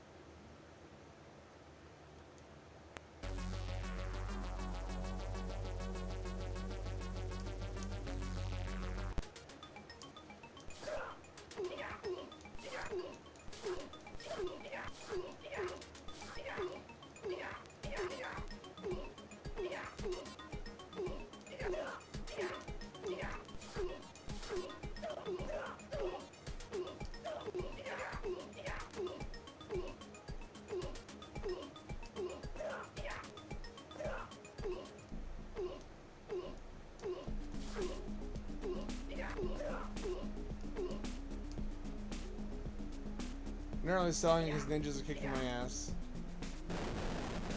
It's got a fully 3D texture based environment though.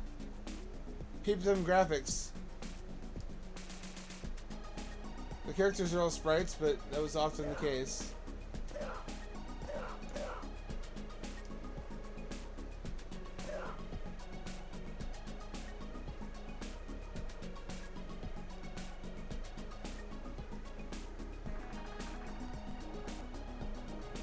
This is one of the better looking conceptual games for the system, but it never got anywhere. It isn't an effect, it was actually a 3D game, those are polygons. Except for the characters. That's better than Jaguar could do. Or it's about... it's at the high end of what Jaguar could do, so that would have been a better advertisement for the system. Soulstar X sucked, unfortunately. It never got finished. Nokia 32X, I'll maybe play.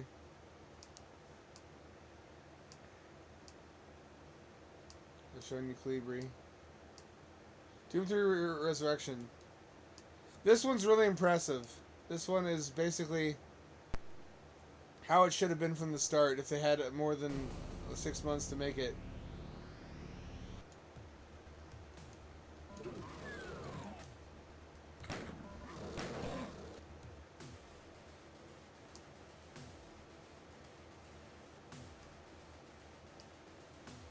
That's Doom. In fact, I can make it look better. No, I can't.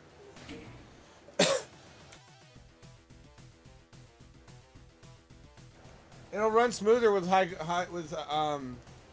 detail down low. I'll show you how that looks.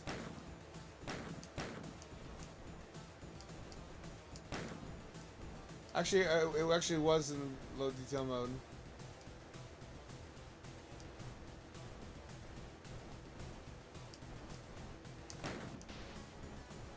That's the worst it can look. I won't do that. So that was smooth because it is the... This is a bit choppier, but it's also twice the resolution. To be fair, it's hard to tell.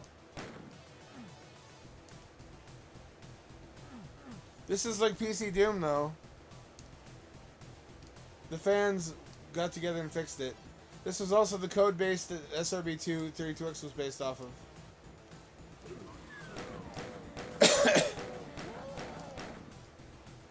This would have been a killer app if it had come out like this. It's also a split-screen multiplayer on the same console, which would have been amazing to have. You gotta think of how old you were when this came out, and the fact that your parents didn't necessarily have a PC in the home. Mine did, but it wasn't very good. And if they did have a PC, it probably couldn't run Doom for a while. So having a console version that ran this well and looked this good and had multiplayer on the same machine. And link cable play. For up to 4 players on 2 consoles.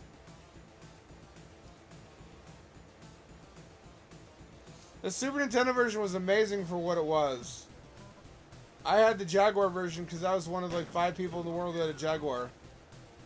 And honestly, if you're ignorant of the Jaguar's library, like I was, and you had a good buddy at a game shop looking out for you, picking out what games to tell you to buy, like I did, you could live inside of the illusion the Jaguar was actually a great console, because you couldn't afford every game in the roster anyway. And if you only bought like the 12 great games on Jaguar, you would have been like, I don't know what everyone's talking shit about. This is a great console. That was me. I didn't know why people hated Jaguar. Because the only games I had were like Doom, Wolfenstein 3D, Rayman, Worms, Atari Carts, Iron Soldier, Battlemorph because I'm a dumbass who bought the CD, Tempest 2000. I had only the great games. I had Aliens vs. Predator, which is basically okay once you understood it's a roguelike. If you didn't know what that was, you would have been like, why is this game so big and empty?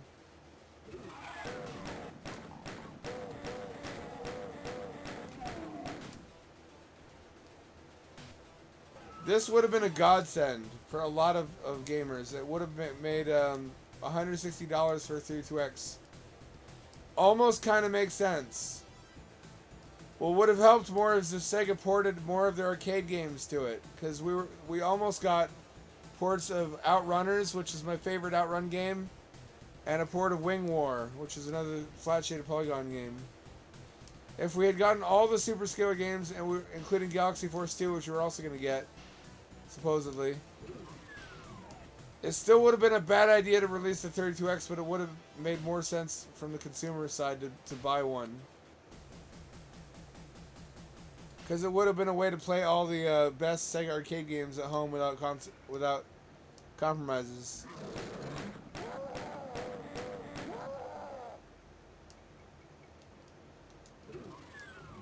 So anyway, Doom 32X fucking slaps. This version does. The version we got was dog shit and it was really unfairly bad. It didn't have to be. This was always possible. A better world was always possible. Here's Afterburner 32X, which is another great arcade port that's only runs at 30 FPS, which is the only downside. It was backwards for a second. It said Renrub. Redfa Renrub. Get ready.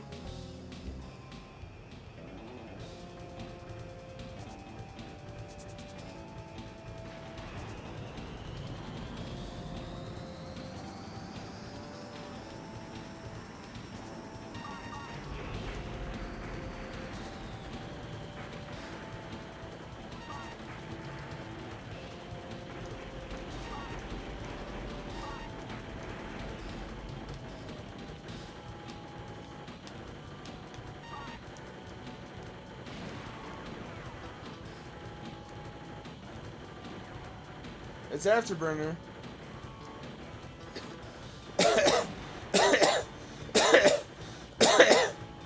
Pardon me. It's very close to No Compromise.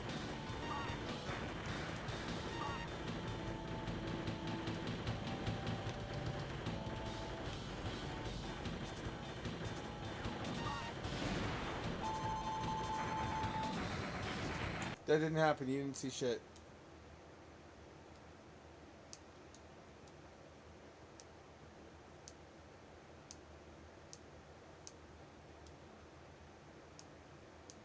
I got the awesome, just a little Blackthorn just to show you.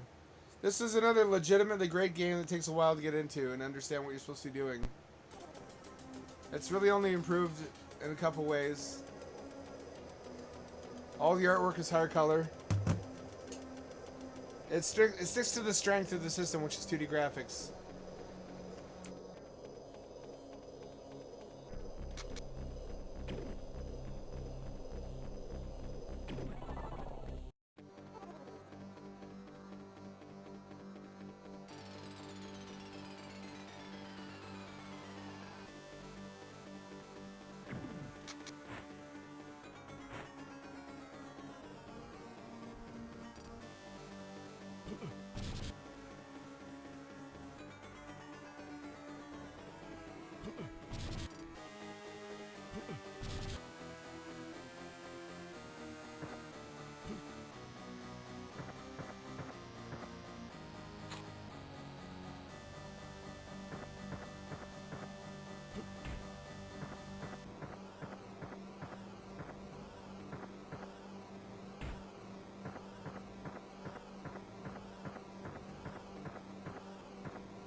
Oh, I'm sorry.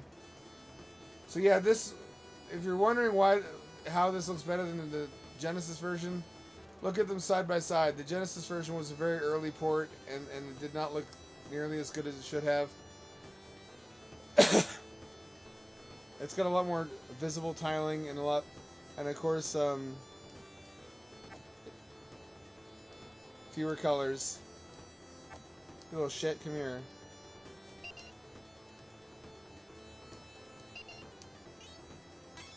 Did I just rub a midget? So that rock ledge looked like dog shit on the Genesis version.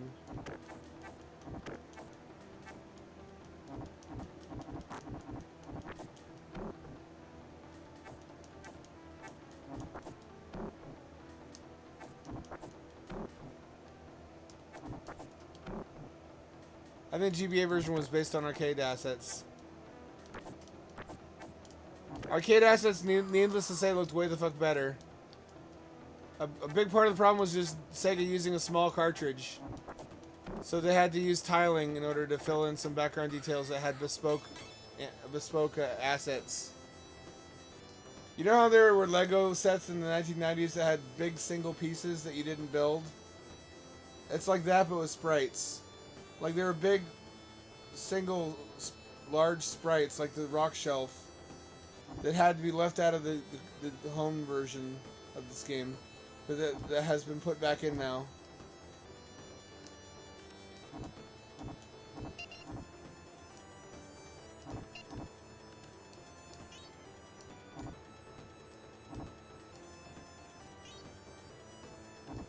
I don't want to hurt you.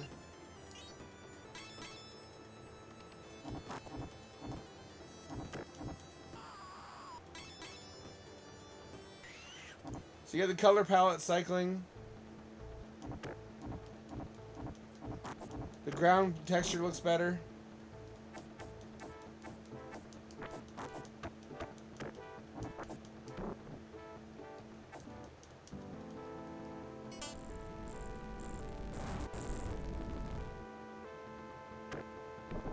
A lot of the spells were missing from the Genesis version. This one's not really just about graphics, for the most part. Because the arcade original was 16-bit. It's just about restoring stuff that had to be taken out because of the small cartridge.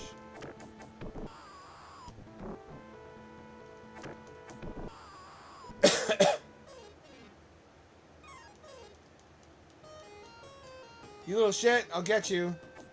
You're a tiny little man, and that enrages me for reasons I can't articulate. I should probably talk to a therapist about.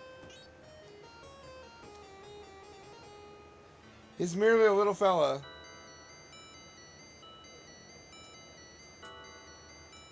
Turtle Village. Turtle Village looked horrible on Genesis. Because it didn't really have enough cartridge space to depict a turtle. You see this shell I'm standing on? This graphic was not in the Genesis version. It's some stupid bullshit made out of tiles. Which defeats the purpose of Turtle Village, if you ask me.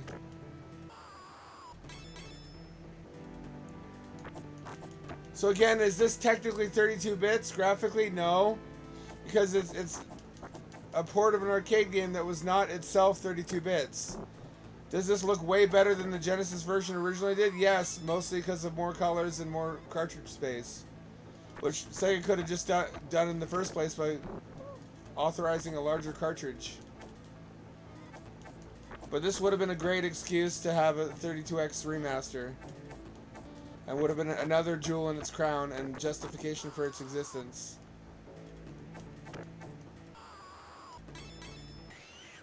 It is unfortunate that the 32X can't be used to do the sprites as well as the backgrounds. But again, it's not really a mixture of 32-bit and 16-bit. It's just 16-bit and better 16-bit.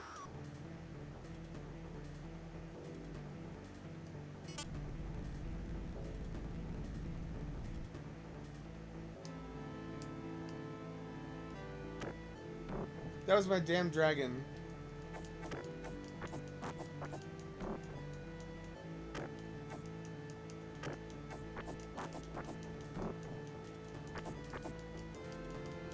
They just throw her? I did.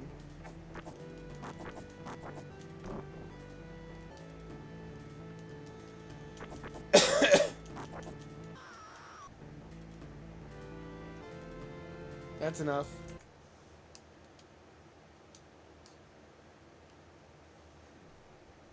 So that had a good reason to exist, to fix what Sega fucked up. And the 32X would have had good reason to exist if it had been a little bit cheaper.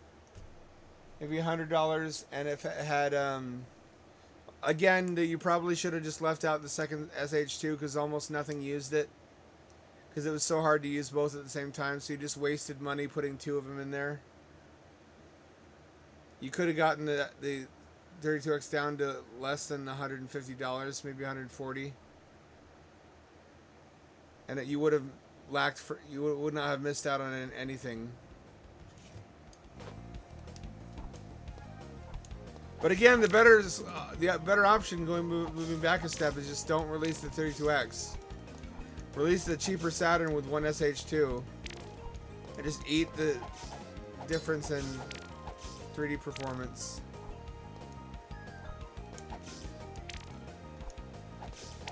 And instead of just agonizing over not being as good as PS1, focus on porting games from Japan. Because Japan had a lot of great games we never got. Because Sega Japan was a bunch of retarded boomers who thought gamers don't want anime games. Are you stupid? Those are the same audience. I guarantee that people fucking, especially import gamers, the same people playing your console are definitely the same people who watch anime. I promise you.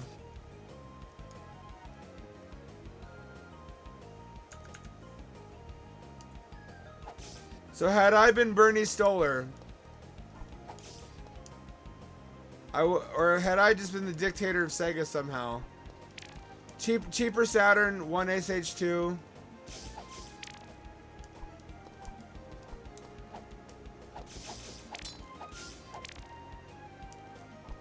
Figure out how to do passable 3D on it and make sure to distribute libraries and reusable 3D engine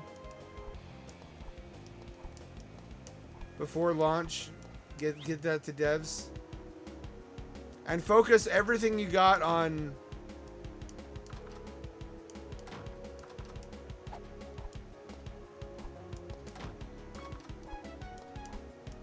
what do I do here? On importing.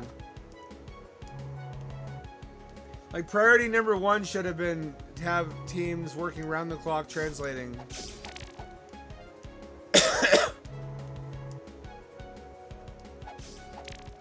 Time's up.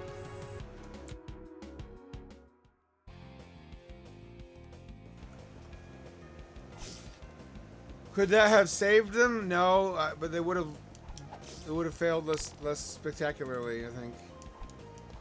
I think Saturn would have lasted longer. But they were really fixated on the idea that American gamers wouldn't get Japanese games. And that we would hate them. That all we wanted was stupid meathead vehicle shooters and FPS games.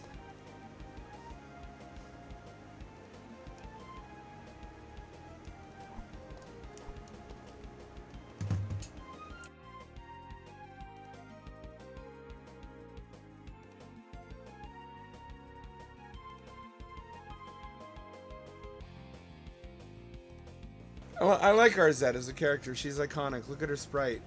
She's got good idle animations.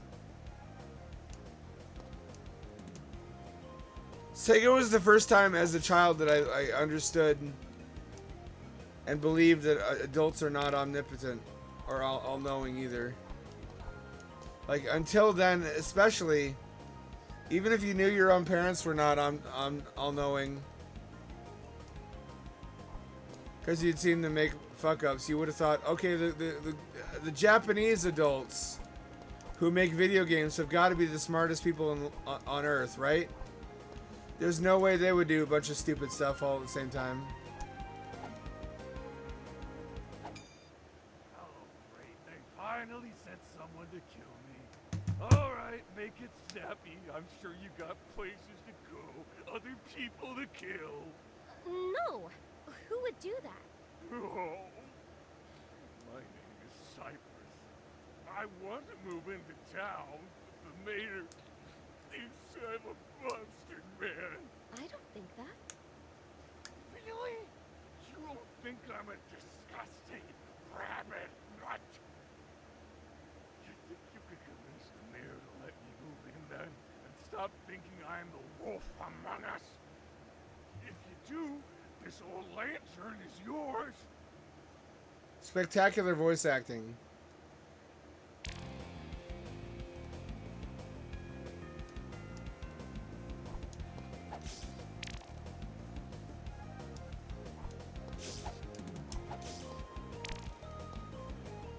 But yeah, just imagine American Saturn if we had gotten a much larger chunk of Japanese games. For example, what is it starts with an L? There's a mech series where I think the only American game in that series that we got was Metal Warriors. You ever play Metal Warriors on Super Nintendo? It's a mecha combat game where you can get out of your mech at any time you're choosing. As a little tiny man with a jetpack and a pistol. And fly around and looking for other mechs to get into. It was a game changer and blew my mind when I first played it. That was a whole series of games in Japan. And one of the best ones was on Saturn. But we didn't get it here because they're like, no, American gamers won't understand this.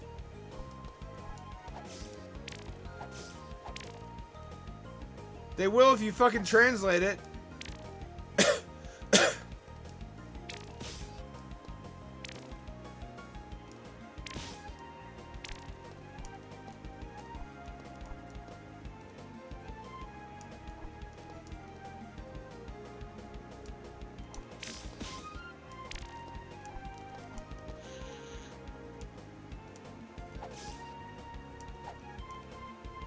Great looking sprites, great looking backgrounds. It's got parallax scrolling though, which CDI did not have. Can you believe the fucking hubris to release a quote unquote next generation system for the price they released it at, which doesn't have motherfucking parallax scrolling? People shit on PC Engine for not having parallax scrolling. And that came out in, I think, 87. Although I think it didn't make its way to America till 1990.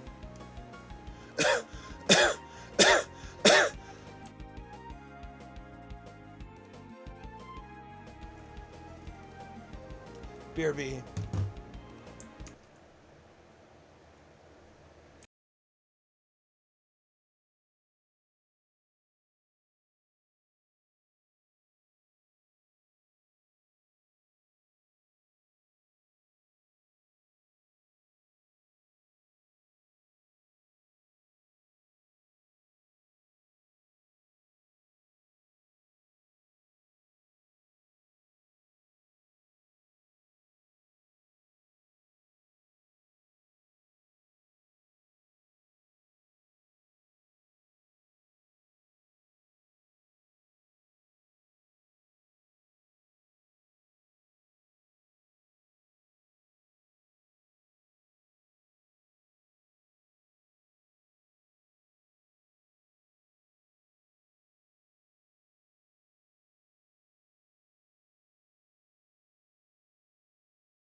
Later.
I'm back, baby. So yeah, how are you gonna release a quote-unquote next-generation games machine in the same generation technically as PS1 and Saturn, and it doesn't have parallax scrolling? It's really kind of mind-boggling. It's almost a blunder on the same level as the PCFX, which was more expensive than I think either the PS1 or the Saturn, and it had no polygon capability at all.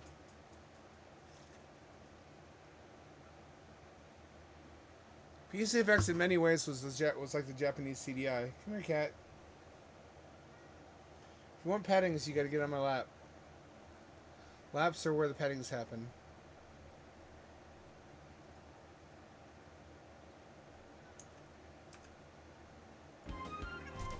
You furry little idiot. I love you dearly.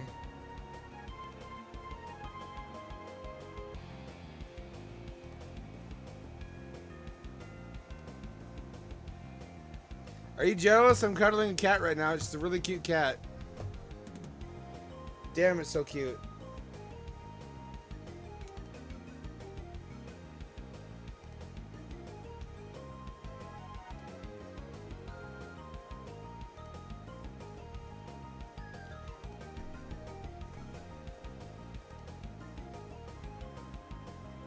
Be jealous of my cat.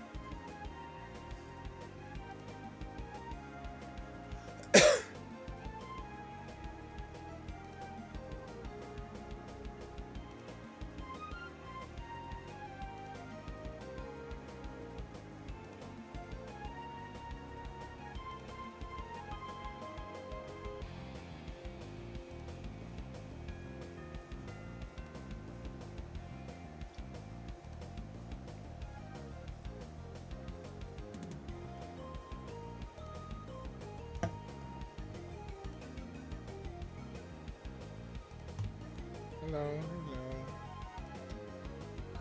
Hello, cat.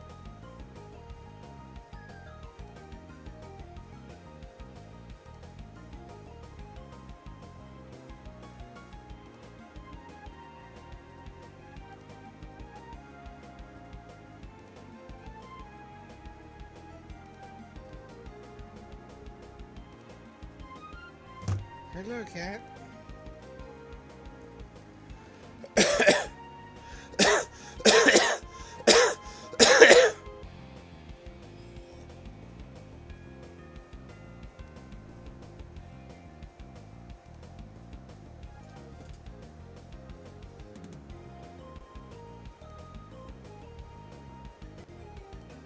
Come here, cat, you kitty cat.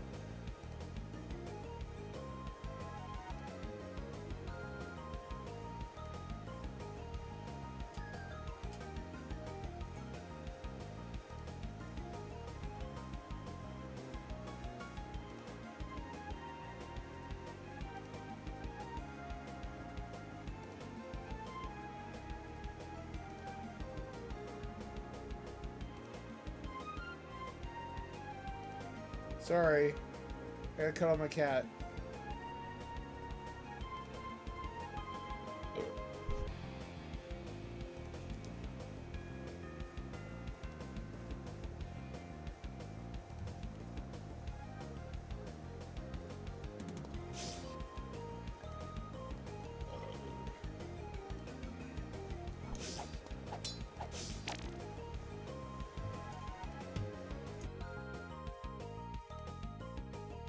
Okay, cat is gone. Cat is gone.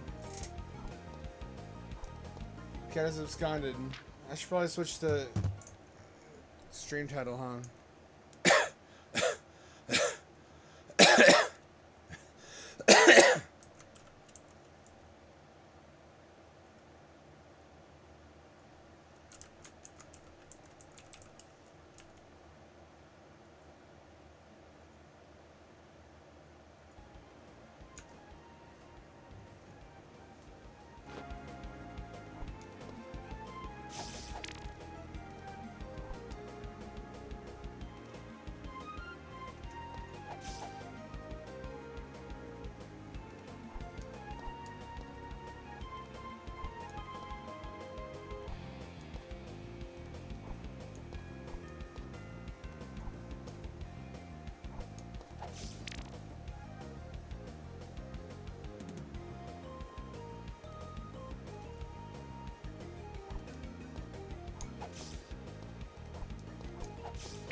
PCFX had like 1 or 2 really good games that justified it. Team Innocent being one of the most famous one. The other was a first-person RPG. If you like first-person Western-style RPGs, PCFX inexplicably had a really good one.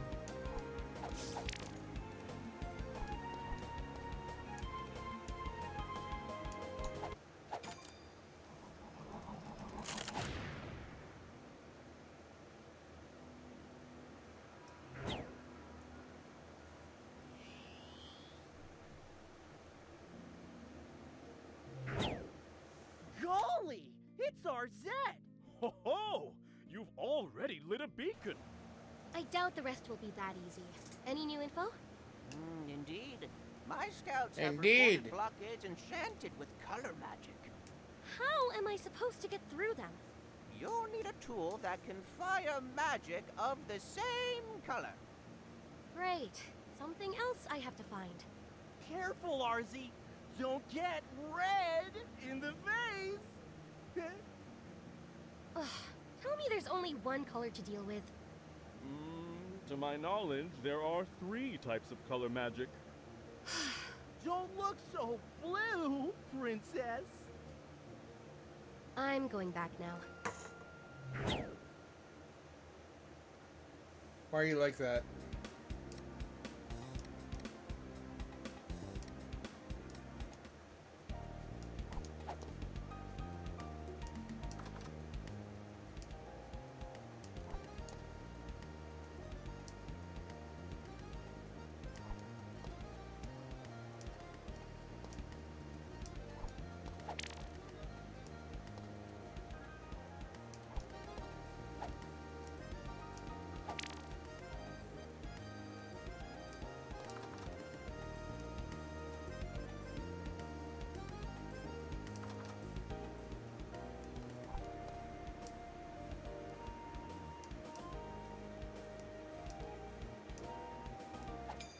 Isn't the world just so... It's Dark Notion. I wouldn't say that. It is! Oh, I resolve to see all colors, not just what these puny eyes can show me. I will alchemize these strip goggles. You'll see. Or rather, I'll see.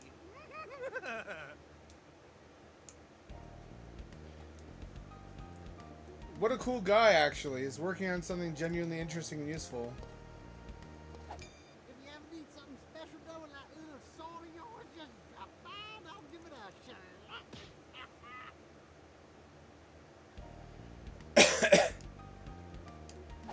If you ever need something special though, like a little sword of yours, just drop by and I'll give it a... I have no objections. As yet. Or is that...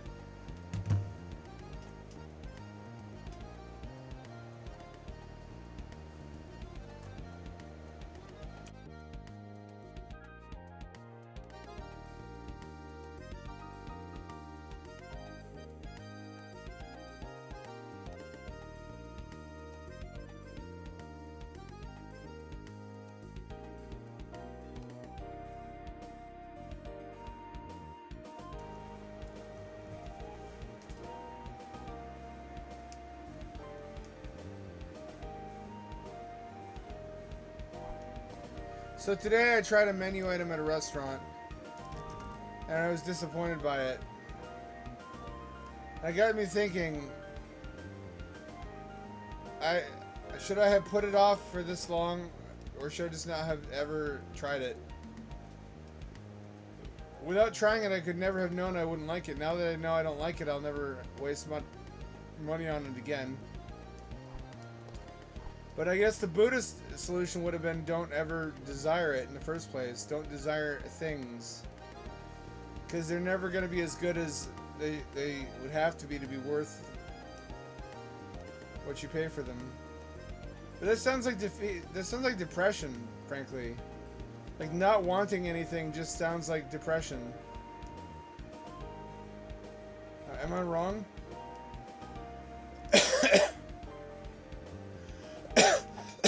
Your grandson first town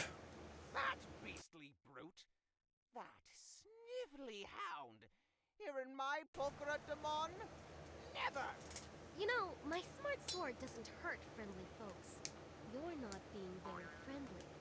Citizenship to Mr. Cypress granted. Ahoy, hoy! Ahoy, hoy.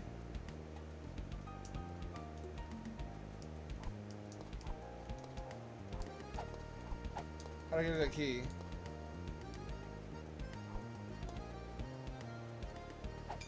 I declare this the safest place in the land.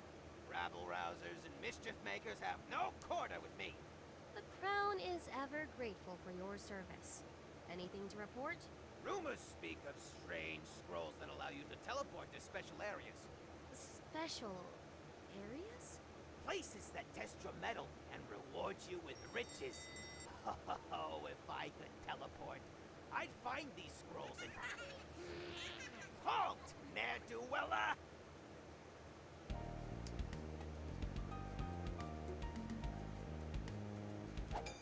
Oh, you're crazy. At ease, Univore. Did I surprise you? The good kind of surprise. Not like running out of supplies. You don't want to be caught without a bomb in a hard place. I'll remember that. Keep up the good work. I like her. Princess, surely... No! Finally, a charming character. Reminds me of Rough Nut from How to Train Your Dragon. How old is Rough Nut? I need to know canonically before I say anything, because watching Rough Nut in that movie awoke something inside of me. Let's just say that. One on the house, princess? No, thank you. Say, that's a smith's anvil behind you, isn't it? Ah, yes. I was a great blacksmith in a past life. I dreamed of forging the ultimate weapon. But alas, those days are gone. Please, go on. Well, this dream weapon needs refined chains and sacred oil. Problem is, they're impossible to get. The oil's kept by some unbeatable wizard in a dungeon, and I have no idea about the chains.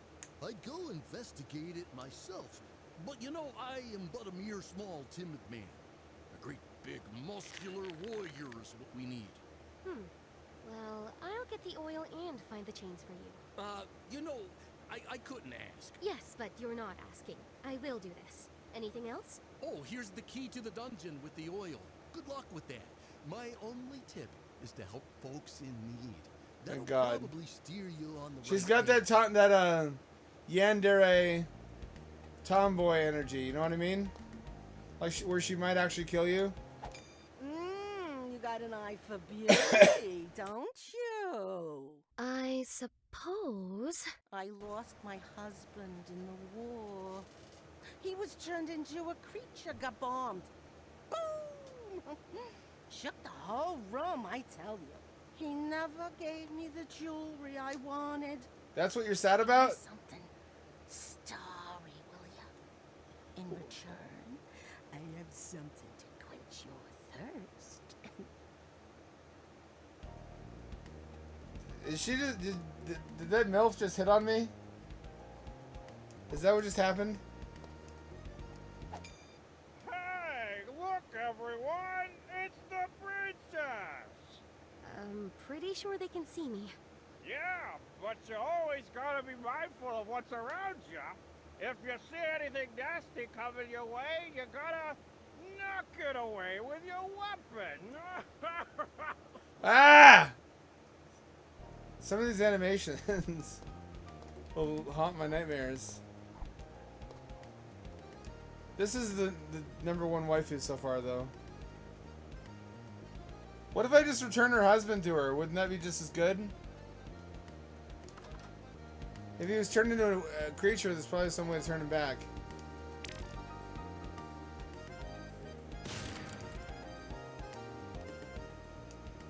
What the fuck are you? Howdy there, stranger. I take it you're on a quest. Right. Apologies for the hold. Oh, no worries about that. I could use a little sunshine in here anyway. If you dig further down, maybe I can finally get some plumbing in here too. You know, an adventurer has got to explore all curiosities.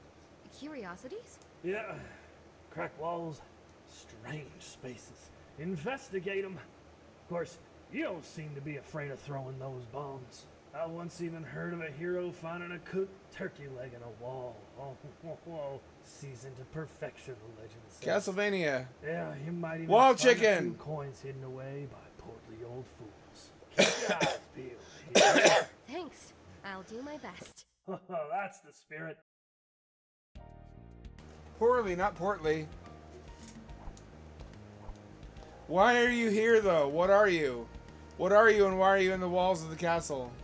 Is a better question for anyone.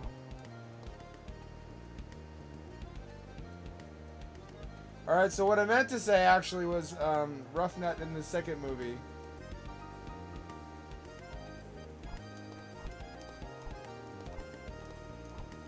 She's got that energy where if she got with whatever his name was, small penis or whatever, like she would have been the man of the relationship. She was much more attuned to the vibe of their civilization. Let's put it that way.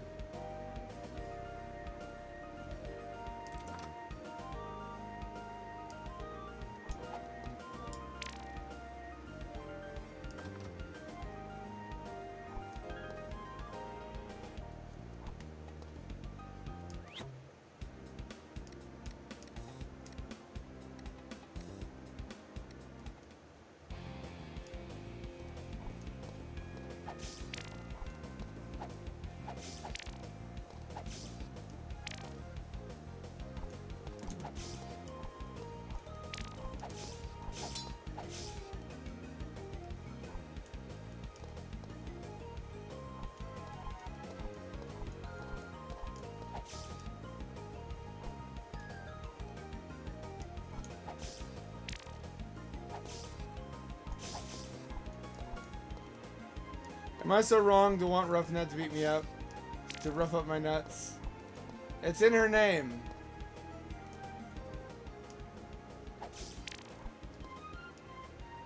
Oh, Roughnut, you got a sweet butt.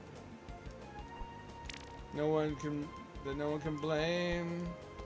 'Cause Roughnut is in your name.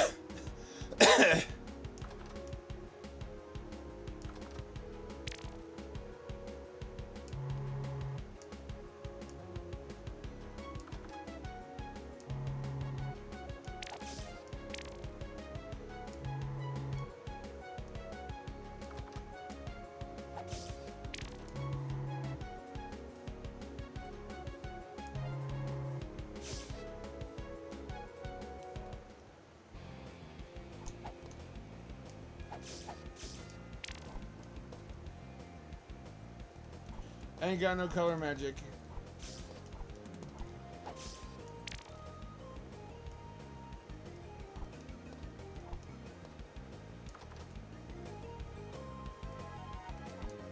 Oh, Roughnut, I want you to beat me up.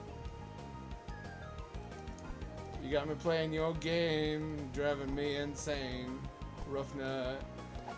I'm looking at the newest citizen of Fairmore Town. Really? I can't believe it! Thanks! Oh, right! Avalanche! What if he turns out to be a serial killer? Out, kiddo! He's gonna turn out to be evil, isn't he?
Sacred candles?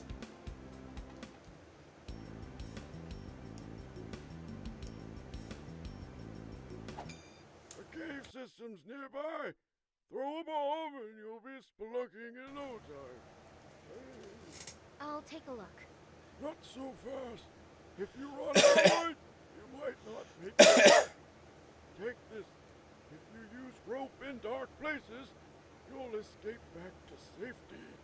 I appreciate it. Hurry. What does that mean?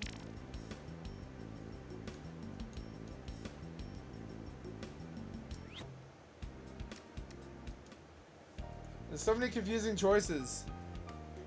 I guess that makes it true to the original it's based off of.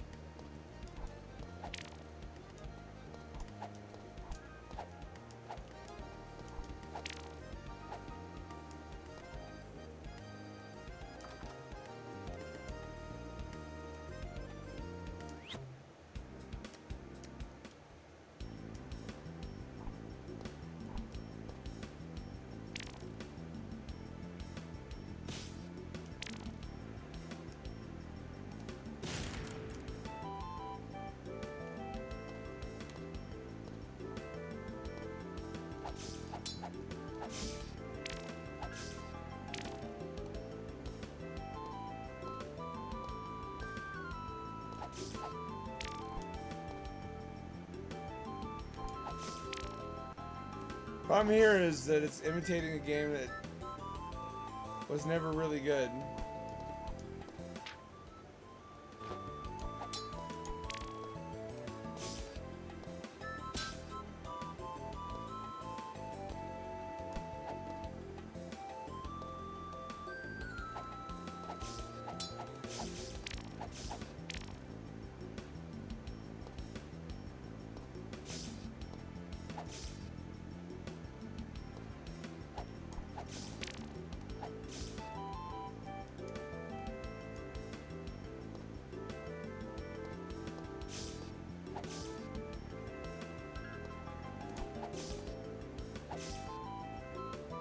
Shit. Game Grumps is pretty good at that. They get love and hate for a bunch of different things. One of the things they're good at is improvisational comedy. And especially lyrics, like Poppy Bros.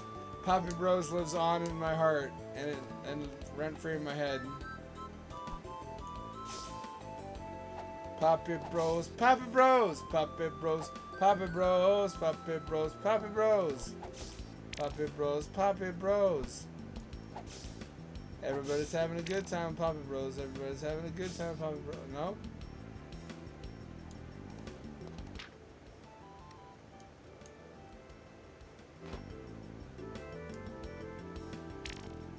Oh! I wasn't even using it.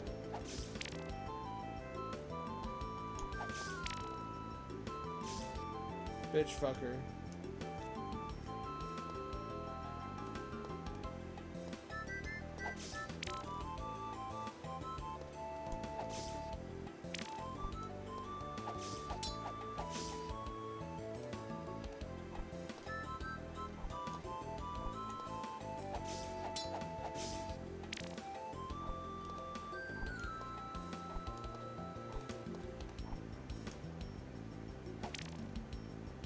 Is that good?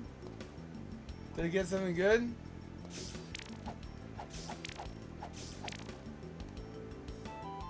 Did I need that?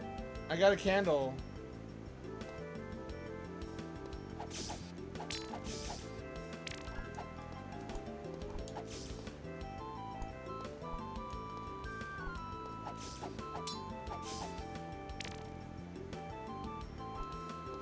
Does water hurt me? Water doesn't hurt me, thank goodness.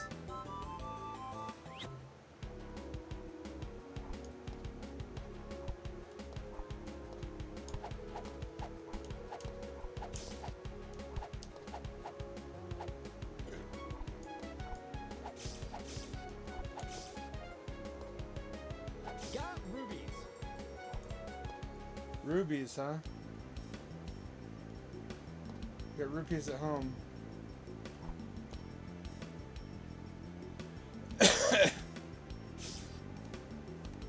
Kind of bold of Nintendo just to use the name of Indian money.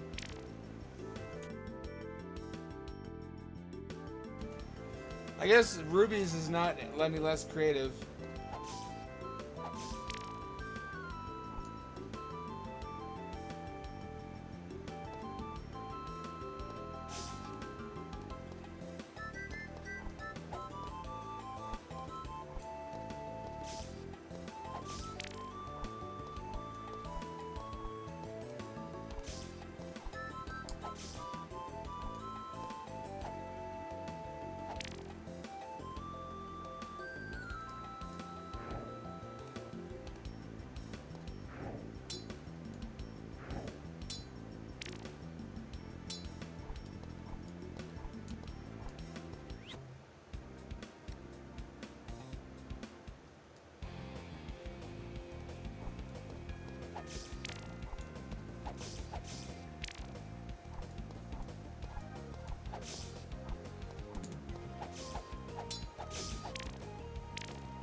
It's alright.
The Apprentice, which is the name of a TV show, was also the name of, I think, the only genuinely good CDI game besides Burn Cycle.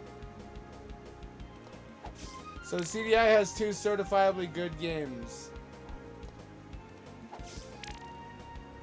And that's really it. That's all of them.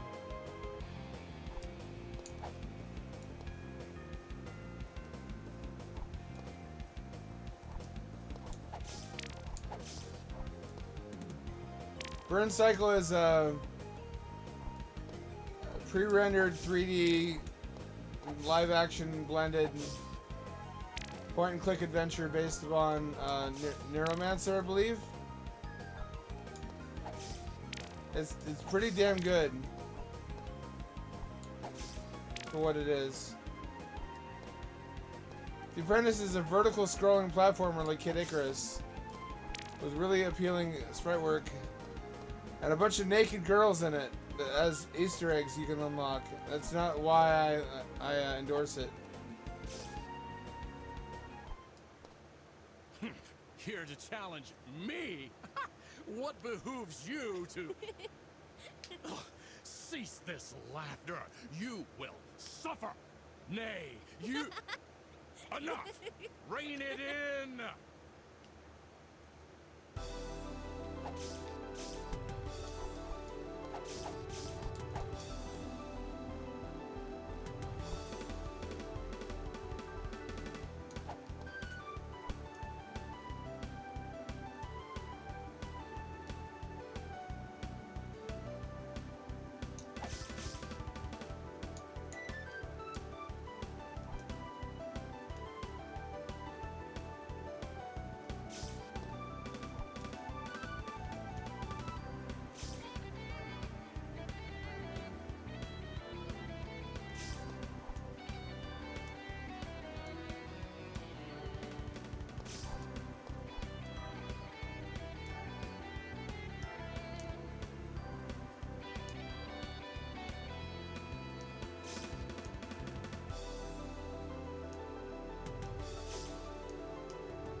Come here! Stop horsing around!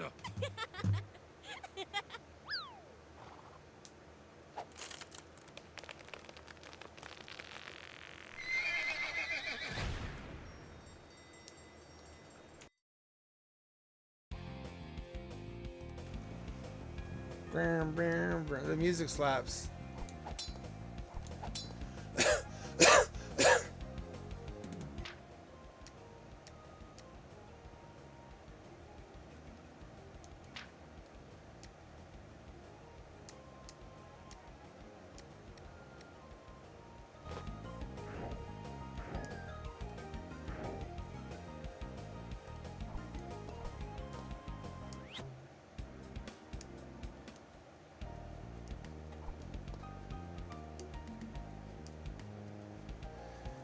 I mean, I don't know how much more of this I want to play, frankly. It's not grabbing me.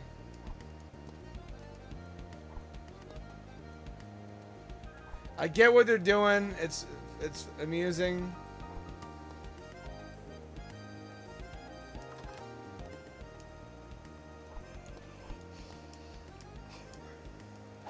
My only tip is to help folks in need. That'll probably steer you on the right path.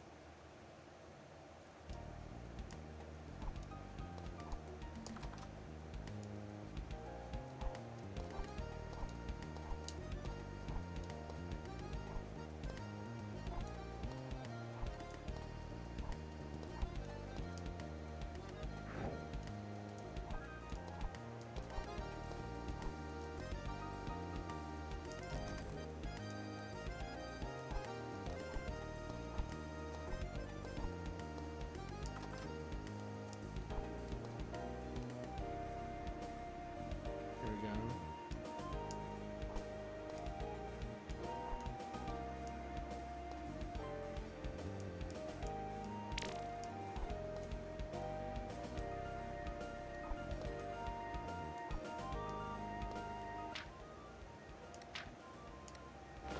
I have a key now.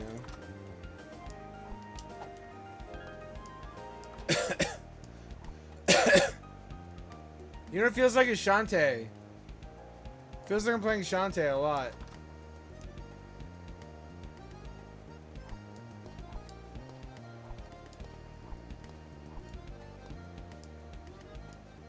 Still down here? Howdy there, stranger. I take it you're on a quest. There's a crazy rat man in the fucking walls. It seems like that should be something the guards know about.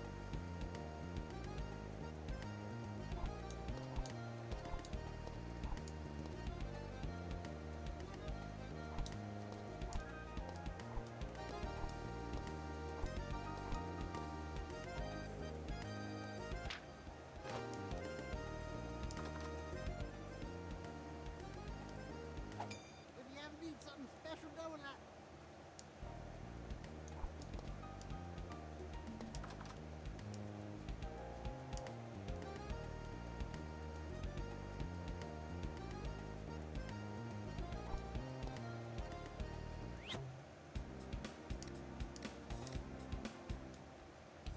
Oh, alright. Guess it's semi-open world.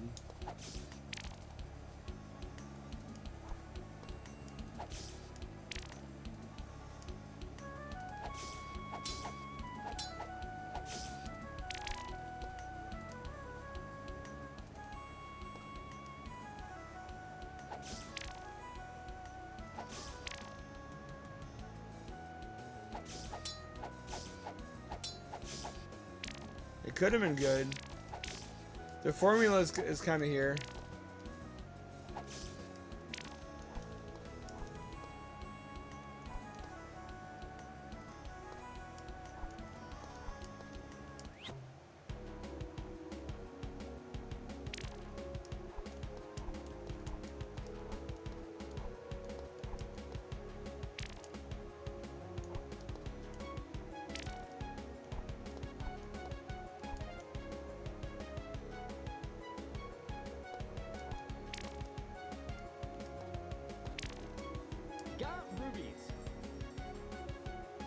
Got boobies.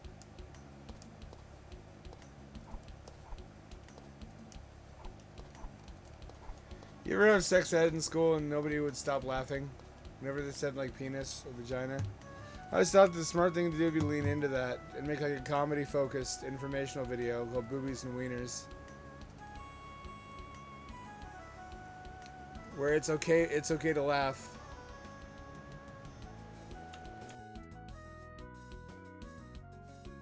You kind of set up though as a kid that age. You never hear adults, especially not at school, say anything lewd. And you're punished for doing so. So to hear them talking like that, especially someone in a fucking informational video, it's just a comedy nuke.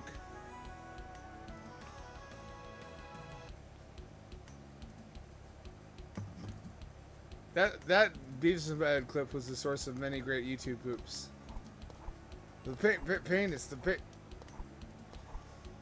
we are gonna talk about the penis.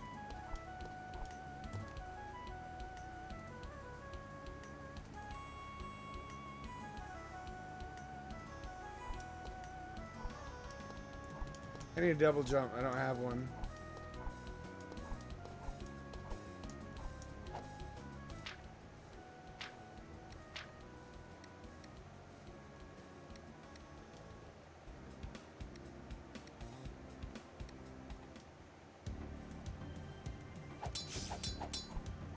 I don't have what I need here.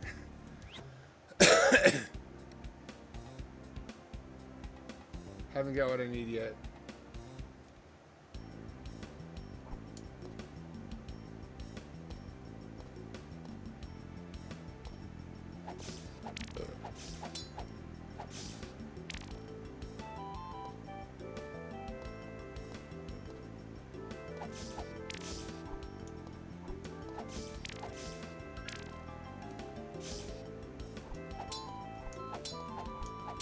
How do I get color magic?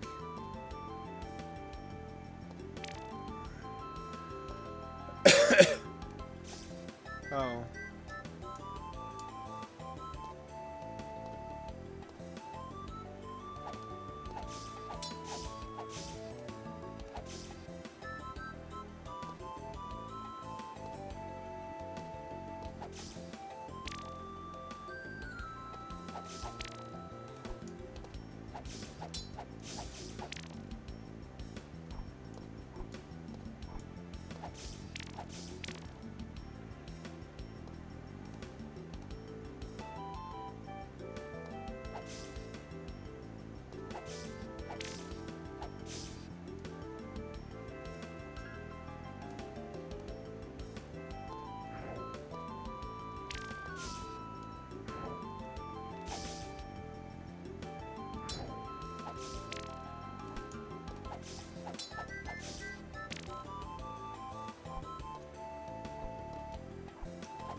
And this sucks.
Butt fuckers.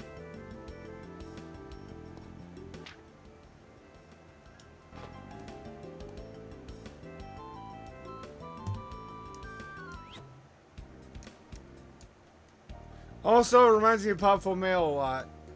Popful Mail was by far the better game, however.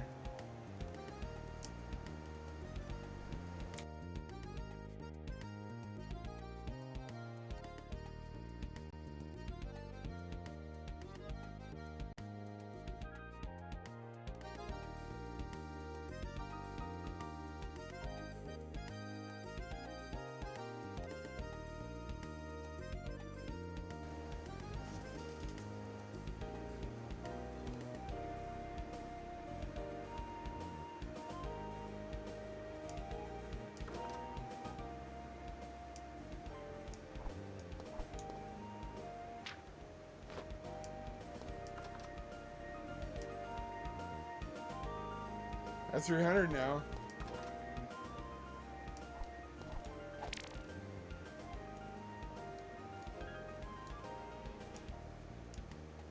What do I get for a music scroll?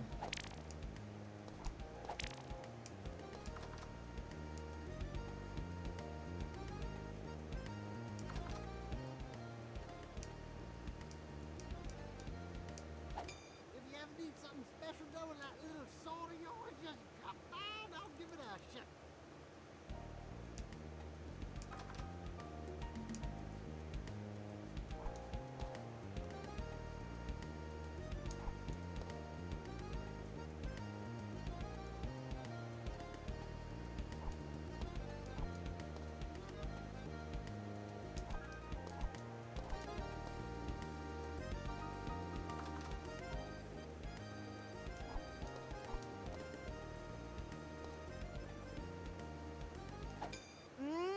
You got an eye for beauty, don't you? I suppose. I don't like this.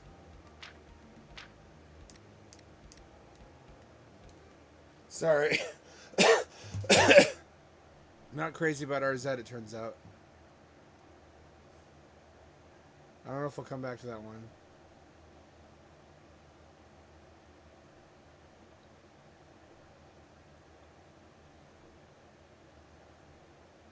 Yes, I got the robot booby game.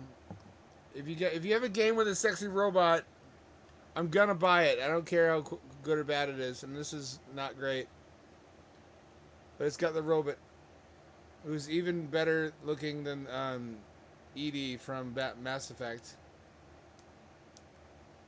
I'm not saying something.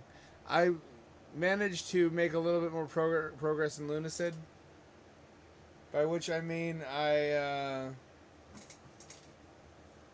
found a black book. I forget how I did it. And I discovered that if I take the black book to the reader guy in the library, he cleans the book and translates it and gives me a ring that lets me talk to animals, which unlocks a bunch of Easter eggs in the game, but they're all text-based. They're just, you just talk to animals and it just flashes a code in front of your face and you decode it using a 7-shift cipher. A Caesar cipher, and every creature that you use it on that's smart enough has a different phrase that they say. So that's what that is. You know, I'm tired tonight. I don't know what to play either. I mean, Null Gorb's ordeal. I never played Pumpkin Jack. It'd be nice to get around to that one someday. I also never finished Battle Block Theater. I don't think I like that one enough to finish it either. Lost in Random I want to get back to, just because I like the vibe. Mouthwashing, there's a really disturbing amount of really soul in wounding fan art of the only character who's to be a victim of SA, which is really a disappointment. This is why we can't have nice things, people. Mundawn I started but never finished. I didn't care for that. Everyone says in the reviews it's so good. It didn't seem to be. I didn't get it. Forever Skies, I loved Forever Skies. I love Choo Choo Charles too. Open world games that give you a cool vehicle and upgradable weapons and shit are usually reliably Kino. Brazilian Drug Dealer 3, I didn't choose that life that was foisted upon me. By a certain someone, Honey, I Joined a Cult, that might be fun to play. Looks a lot like Prison Architect, which I guess is for good reason. Frog Detective. I had better choices than RZ all along, but I'm just feeling tired tonight. I think I'm going to call it quits early. So thank you all for joining me. This has been your friendly... This is, I don't know what this has been. Get at me again on Wednesday, same time, same channel, at 7 o'clock p.m. West Coast time, 11 o'clock p.m. usually. Whopper Wednesday, $4 Whoppers. Hot damn. The only way to get me to eat their food anymore. Get at me again on Wednesday. Same time, same channel, 7 o'clock p.m. I'm tired, man. Hope I'm not sick again. I might be. You know the rest of the spiel. Signing out for turning you to your regular scheduled raid. Who's gonna be Short Talk? Who's gonna be Short Talk? Let a rip.